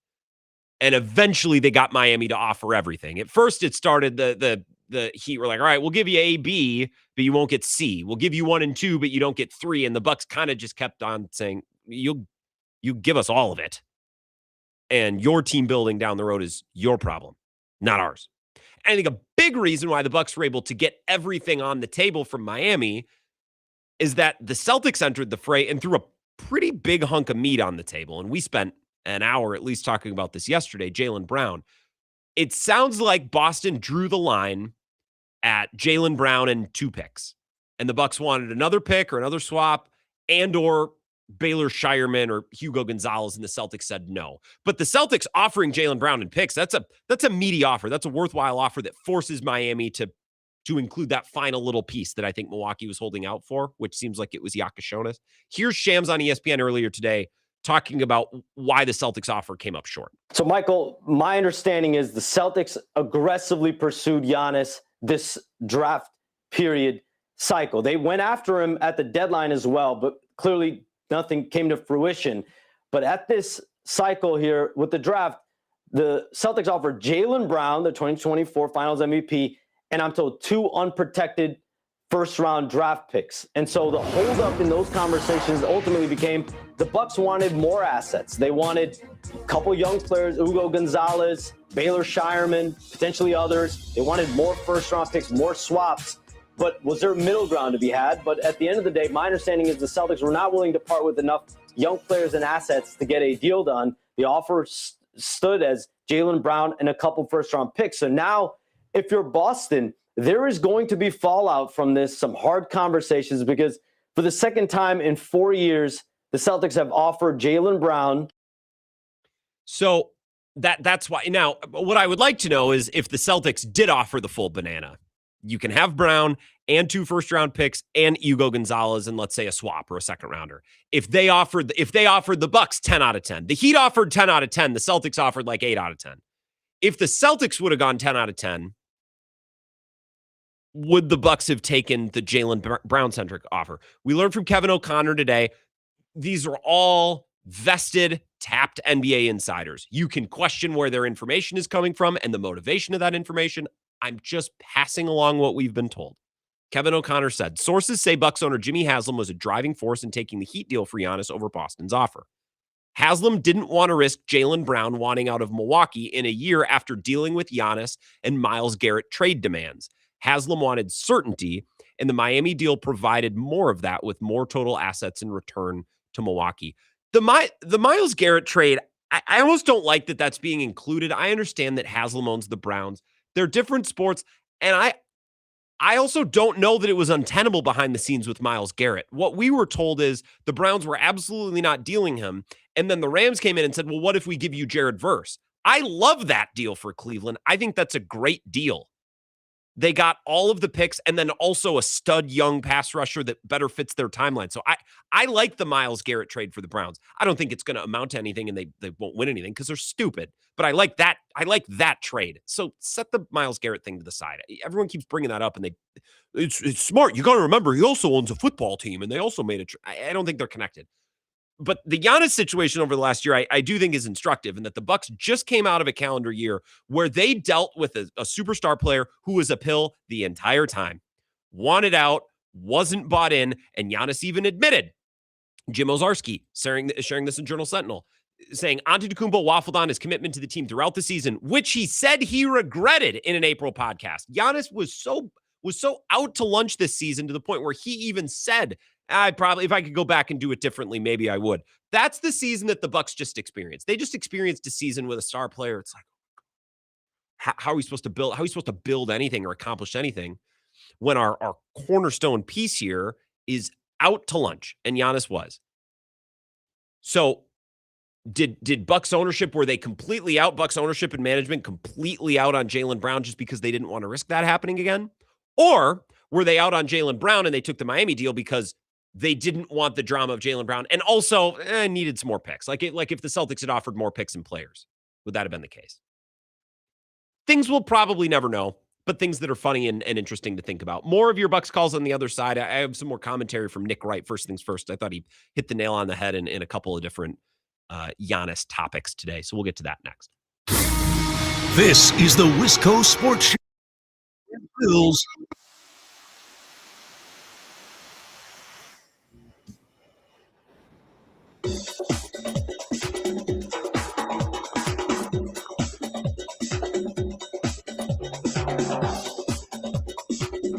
The Wisco Sports Show will resume in 3 minutes.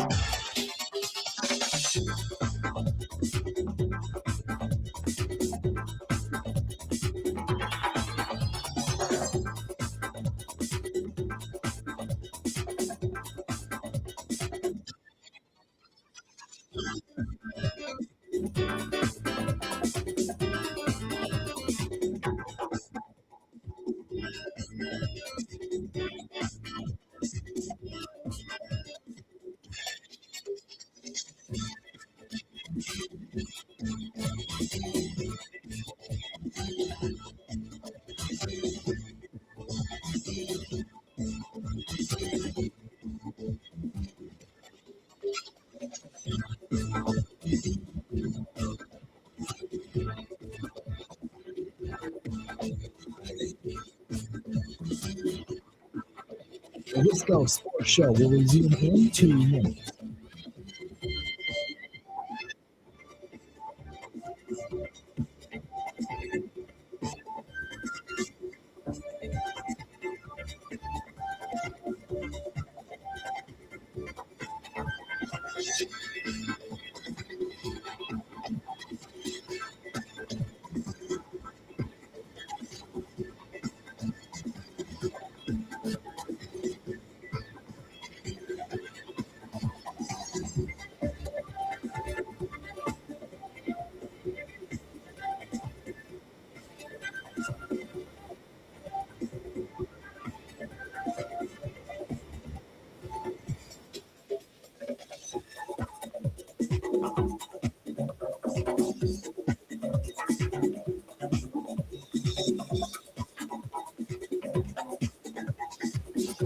The Wisco Sports Show will resume in 1 minute.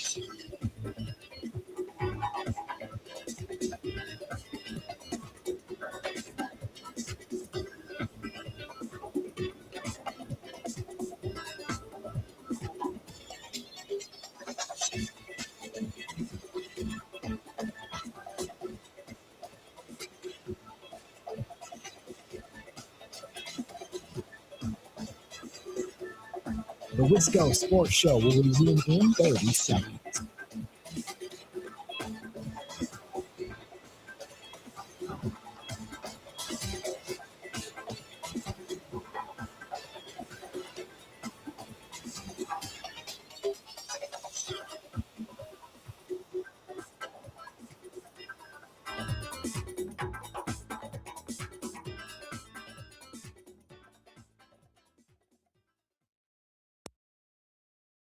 Who's the biggest winner in yesterday's blockbuster trade?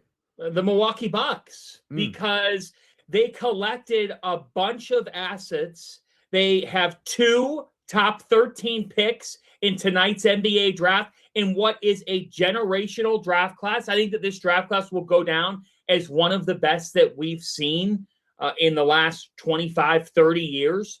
And so you have 2 of the top 13 selections tonight. You brought in Tyler Hero. Kalel, where to me is a guy that still has untapped potential. And Jaime Jaquez is an ultimate role guy who understands how to play the game. Here's the thing with Miami. So you bring in Giannis. You go big game hunting. And I'm not against going big game hunting. I understand why you do it. But you're telling me that Davion Mitchell, Norm Powell, Andrew Wiggins, Giannis, and Bam is in the same tier as the Celtics or the Knicks? Yeah. The answer to that question is it's not. That's John Fanta. Get up Barstool this morning. I'm not just looking for people who are saying nice things about the Bucks. Ryan Russillo hated it. I played you that cut, and I think his criticism was warranted. Where's the known quantity? Right? Where's the thing that you're getting back? It's just a morass of young players and picks. Right? So it's not all sunshine and roses. Look, I don't think it's fair to say, well, the Bucks won the trade because the Heat aren't winning a title. Well, maybe both teams would lose the trade then. I don't know. But that's John Fanta. I enjoy his commentary. I get up Barstool. A couple of texts coming in. I've been neglecting these, so sorry. 608-321-1670. Jared in Manitowoc. Grant, I'm glad the drama's over. Thankful for the great years in championship, but who is the biggest liar in Wisconsin sports? Giannis, Rogers, or Ryan Braun? I don't get the Rogers. Ebo was covering this morning. Rogers was not, unless I'm remembering correctly, Rogers was not a massive pain in the ass in his way out the door. He had that situation in 2021. He came back to training camp. He quite literally aired his grievances at a press conference, and then he went out and won MVP. So you may not have liked Rogers for whatever reason. You might have found him annoying. But he was never out to lunch in the middle of the season. He was never checked out at the end. It wasn't his decision. He didn't quit on the Packers. He didn't demand out. The Packers were ready to move on. And Rodgers, after I think a hard offseason in 2020, 2021, then accepted that, played some really good football, and then got traded to the Jets. So I will defend Rodgers in how he handled his exit from the team. I thought he was a great soldier. Certainly much better than Favre. Oh, my God. Braun on the steroids, yeah. I also, Giannis has talked about loyalty and this and that. You can hate him for that. He was here 13 years. That's a pretty good run. It's the same thing I said when Freddie Peralta left. It's like, guys, he was here 6 years. What do you want? You want him here his entire career? Fine. Okay, you can have that perspective. It's just not one I share. Jared in DeForest on tonight's draft says, wasn't Giannis 13th overall? Not expecting to draft a Giannis tonight, but the point is we can hope that very high-quality players are available in the first round. Yeah, and you just heard John Fanta. It's one of the best drafts in forever. So the experts say. I'm not an expert, but that's what John Fanta said. He would certainly know more. Johnny Cribbage says Yaxel and Merez. Merez Johnson Jr. is at Yaxel Landeborg, which, by the way, we're not going to get to it this week. Dusty May going to coach the Mavericks is a huge story. And him saying on the way out the door that he's hated what college basketball has become, dude, blow it out your ass. Blow it out your mouth and into your ass. And then you know what? Up through your body and out your mouth and back up your ass again. Screw that guy. Has the fattest payroll in the history of college basketball. Money well spent to win a title, 5 transfers, and then leaves and says, oh, I don't like what college basketball is become. Screw you. What a prick. And look, I don't like performatively do this on the radio. Like, he's such a fraud. He's terrible. I know. I mean it about this guy. Screw that guy. I hope it's a disaster in Dallas. Jim in Cottage Grove. The only thing I've heard about today is this was a great move, which I agree with. But at the same time, you get all the new players and a brand new coach. Is that a good thing or a bad thing? Can this coach these players the way he wants them to play now that they're not used to an old coach? Or look, that's a big part of it, Jim. And I get the spirit of your text, so I'm gonna stop there. A big part of the Bucs' success moving forward is now Taylor Jenkins, because they're gonna have to build some sort of a program. How do we want to play? What types of things do we want to prioritize? How is the front office going to identify those players in the draft and in trades? And how is it all going to come together? That was non-existent with Doc Rivers. They haven't had a coach who's done that in a long time. So that's a big part of it. The coach and the front office being in lockstep about the types of players that they want and the type of basketball that they're going to play. That starts tonight. And Taylor Jenkins, I think, has become an underrated story this offseason because it's been so Giannis heavy. Appreciate the text, folks. Stephen Lacrosse says, I hate how the app just starts playing in my buds randomly. Thought I closed it, guess not. 2 customer calls with the app running, back to terrestrial. Still love the show. That's because, hey, man, you can't silence our transmission. Thanks, Steve, for listening on the Wisco Sports Zone app. 2 calls here. Wisco Sports Show. Who's this? This is John in Cornell. Hey, John, what's going on? Hey, not a whole lot. How's life been where you're at? Oh, not too bad, John. Not bad at all. No complaints. I'm not in Cornell, so 1 complaint, but that's about it. Perfect. Well, my simple opinion is I think trading Giannis, I'm not a huge basketball person, but anytime a star wants out, you just got to trade him away. There's no point putting up with it. Dallas had the same problem with Micah Parsons. Cleveland Browns had the same problem with Myles Garrett. You trade them, you get what you can. I mean, yeah, you want to get stars and stuff, but there's no benefit in your team in keeping a star if the star is a disgruntled person and they're not going to be happy to play. You're better off letting them go, get the value you can, build for the future, and you hope to get a bunch of picks out of it. Yes. And again, I think the situation, John, appreciate the call with Giannis, is different than some of those situations that you mentioned. Like Myles Garrett, and I'm not super tapped into Cleveland sports, could be wrong. Myles Garrett was productive, bought in, he was making his money. I don't think he was a problem. I don't know that Micah Parsons in Dallas was a problem, other than he wanted his contract. Giannis had actively become a problem, or the way he was acting was a problem for the team. He was out to lunch. Jim Ozarski, the Journal Sentinel, this isn't anything that we didn't know, but the fact that it's in print from their beat reporter is significant. Antetokounmpo waffled on his commitment to the team throughout the season, which he said he regretted in an April podcast. But at the end of the year, he told the Journal Sentinel he was finished in Milwaukee. Do you understand how hard it is to operate as a basketball team when your franchise superstar is like, whatever. I don't even want to be here. Like, do you know how impossible that is? So, yeah, trade him. I want volunteers, not hostages, or at least willing employees. You don't have to be a volunteer, but be a willing and faithful employee, not a mopey hostage like Giannis was last year. Again, I'm not trying to rip the guy. Great buck, great career. But you can see why the Bucs were ready to move on. I think they were ready to move on before Giannis ever demanded, before they ever met this offseason. Like, they're like, we are ready to be done with this. And I understand why. 608-321-1670. One more call here, then we got to take a break. Wisco Sports Show. Who's this? Hey, Grant, I got a question for you. Yeah. So do you like the current college basketball system? I mean, does it matter? No, not as much as I used to. Right. I don't think anybody likes it. I think, I'm not a Dusty May fan. I'm certainly not a Michigan fan. I'm a Badger fan. But, I think you're over criticizing him a little bit for his comments. I mean, nobody was helped more than him. Correct. He's not a dumb man. What he's trying to do with his comments is help the system. He's saying the system's broke. Would you rather have him leave and say, "Oh, it's a great system, don't change a thing"?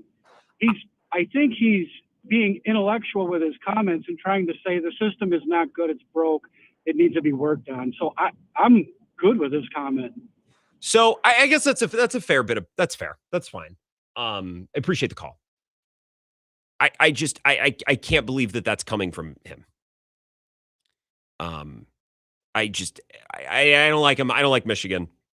I didn't like him when they had Juwan Howard. I didn't like him with Dusty May. I thought they were a little fraudulent last year. I thought they just won so many 2 years ago. I thought they won so many one-score games. Just pissed me the hell off. And then they're going to go out and buy a new starting five, win a national title, and then the coach is going to leave and say, "Well, I don't like what college basketball's become." Well, then give back the national championship then, Dusty. If you're so opposed to it, if you're so anti, then vacate the title. I understand, caller, what you're saying. If he's trying to be some white knight, I won a title in this model, and even I think it sucks. Like, okay, still get him out of my face. Appreciate the call, though. We'll talk more about this. I do want to talk for a couple minutes about Brandon Woodruff and the Brewers as well. We'll get to that before 6 o'clock. This is the Wisco Sports Show with Grant Bills on the Wisconsin Sports Zone Radio Network.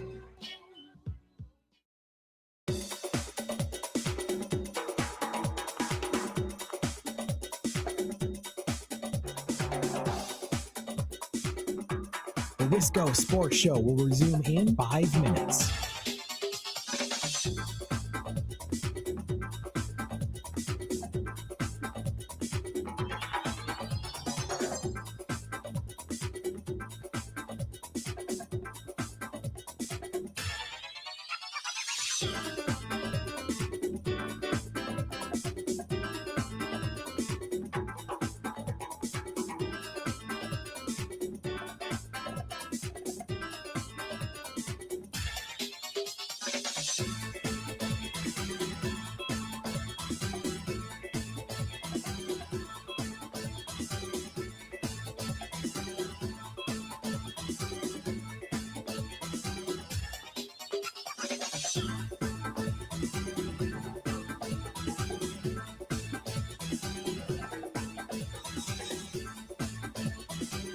The Wisco Sports Show will resume in 4 minutes.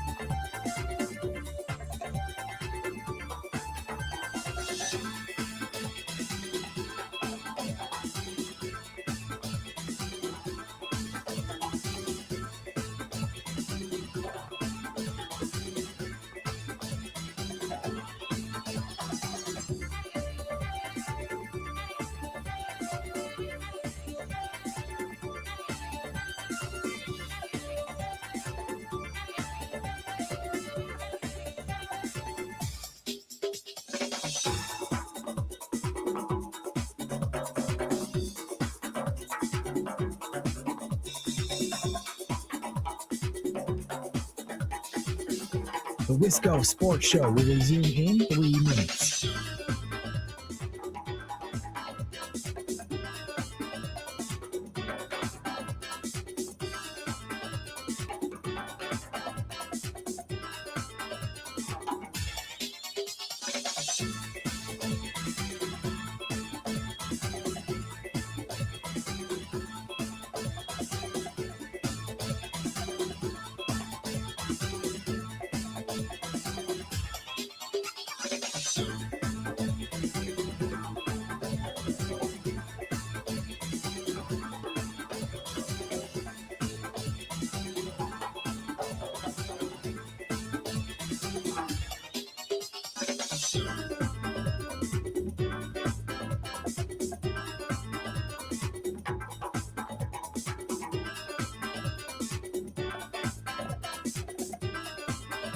The Wisco Sports Show will resume in 2 minutes.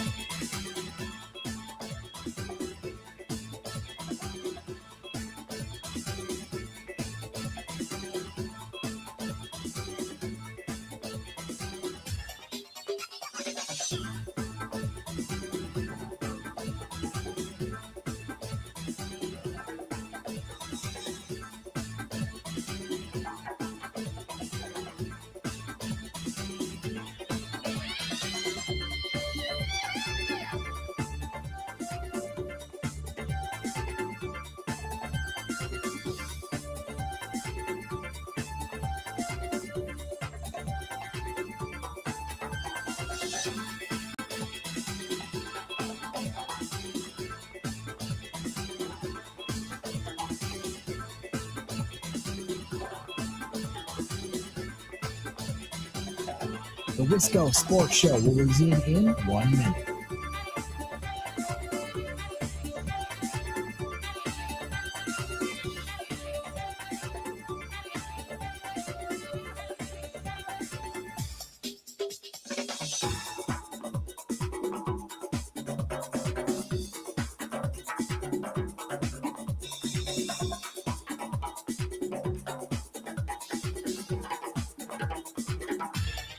The Wisco Sports Show will resume in 30 seconds.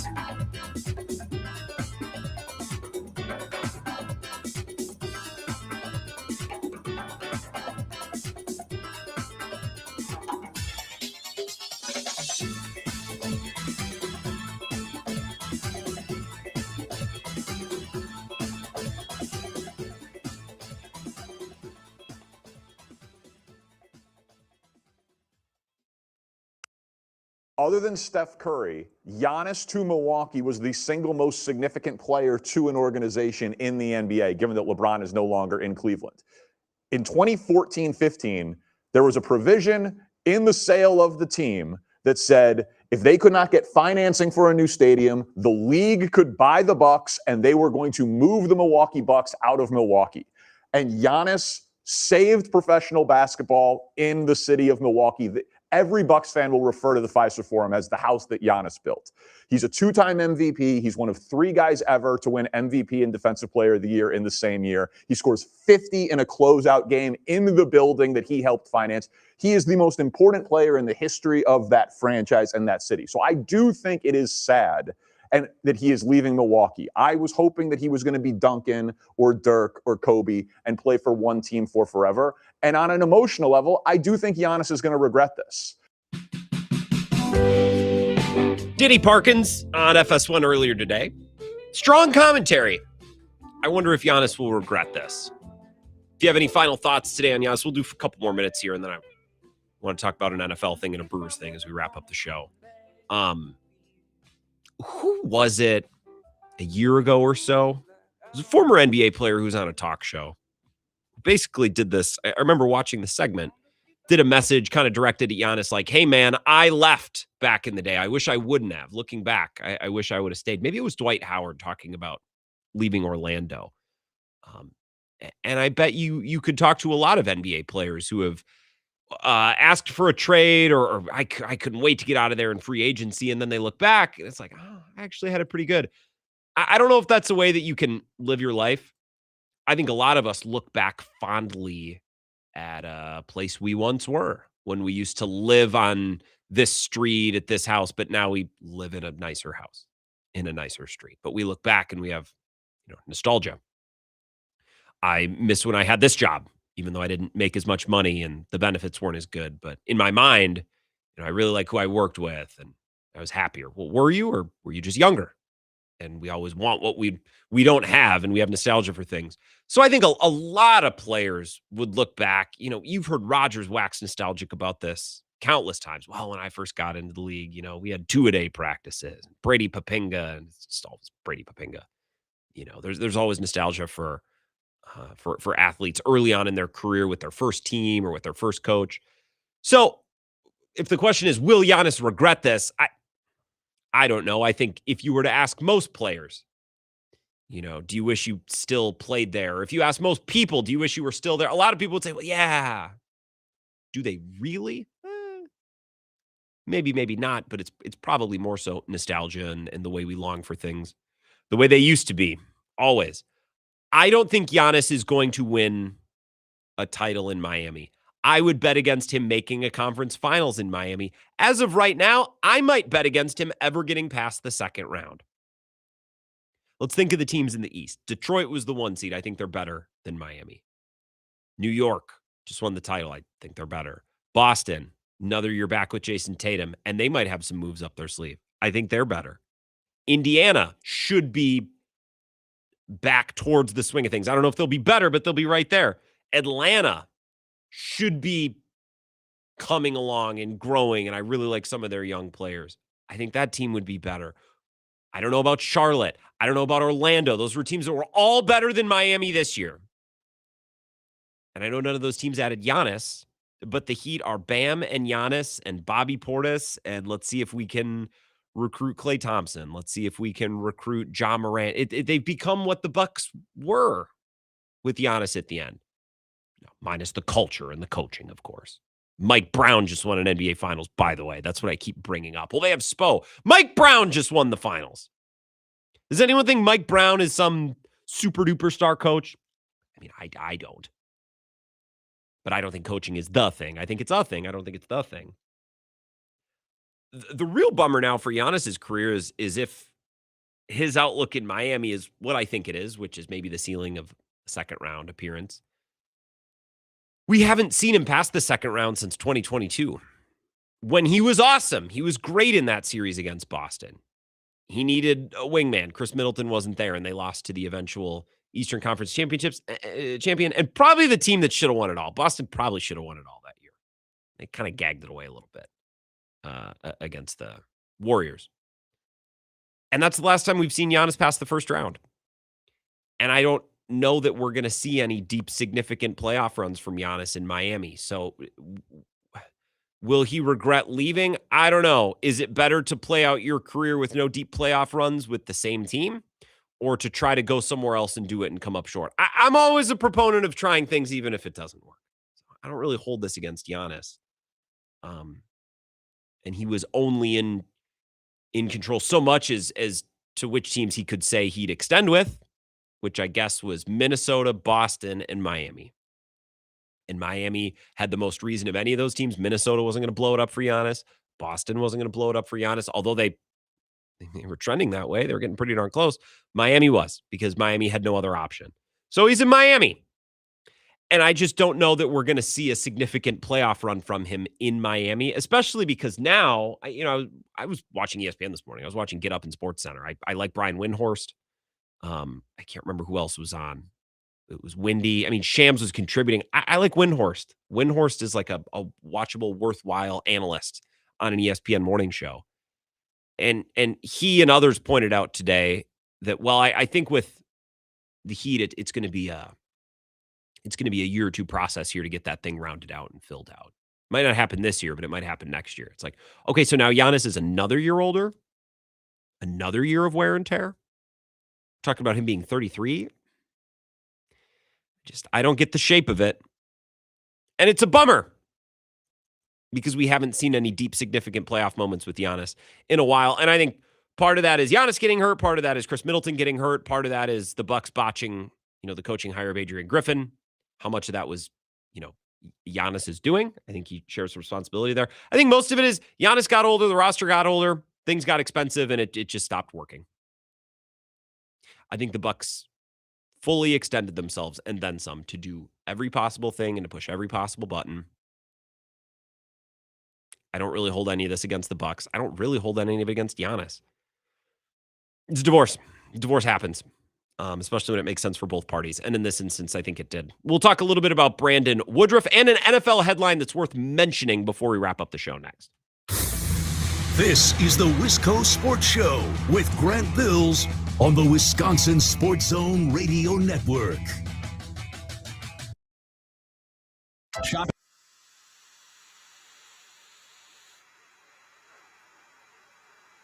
They never inflate pricing, and there's no high-pressure sales pitch. Just premium windows and doors built for long-term comfort, beauty, and peace of mind. Buy direct through Pella, and one trusted team handles everything with Pella-certified installers every step of the way. Real pricing, premium quality, no games. Pella Windows and Doors of Wisconsin. Schedule your free in-home consultation today at PellaWI.com.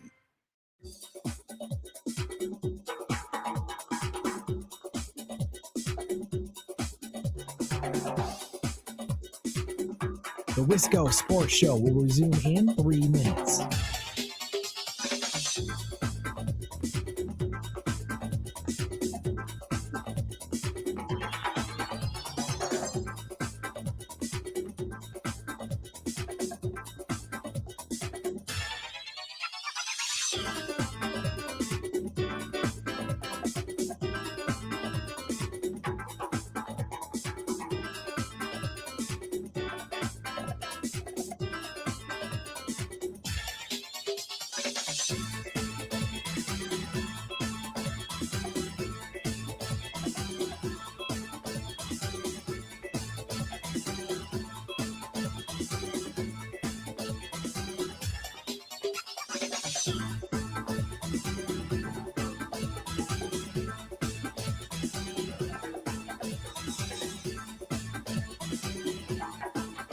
The Wisco Sports Show will resume in 2 minutes.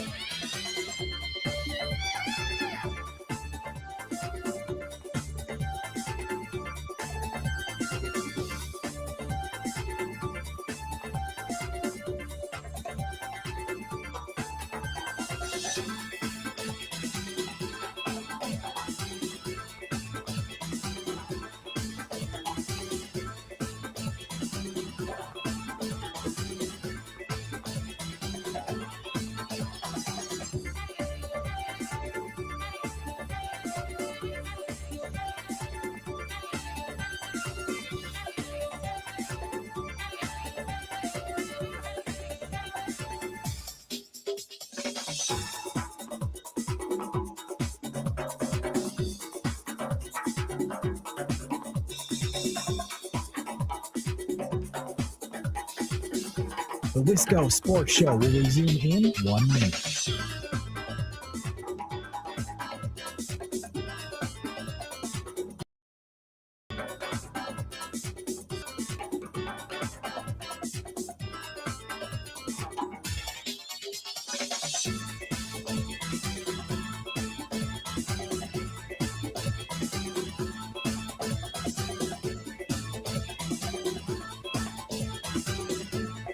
The Wisco Sports Show will resume in 30 seconds.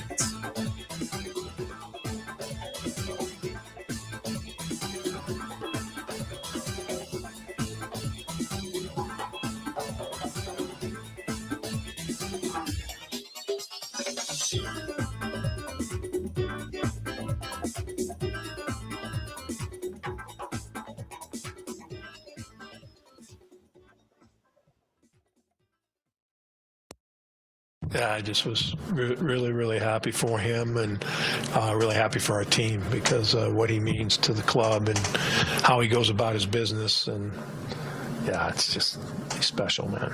You know, special outing, 6 innings, 1 base runner. And he built himself up. Now we feel like he can go deeper than that. Yeah, when he's right, you know, and the velo's up. He had a 96, didn't he, tonight? That's it, 95.5 or something. No, I saw 94.9. Thought I saw 95, but hey, how about it? You know, it's pretty good. Pat Murphy last night talking about Brandon Woodruff. I love when he asks the reporters questions. How fast did he throw? How many walks did he have? Robert Gasser, he walked 6 guys? No, Murph, he walked 2. Oh, you sure? Yes.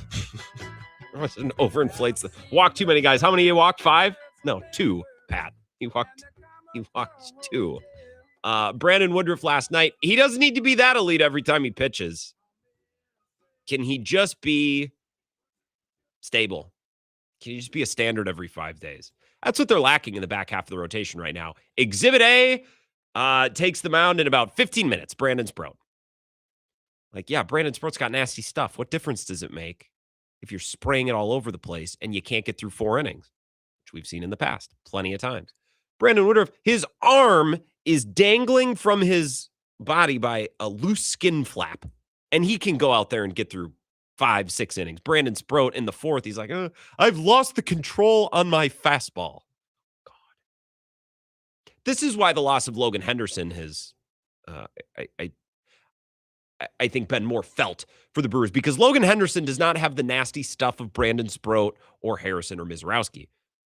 But through and through, every time he's been asked to make a start for the Brewers, he has given them 5 or 6 innings, 2 or fewer earned runs. In fact, I mean, I can pull up his box score, or his game log.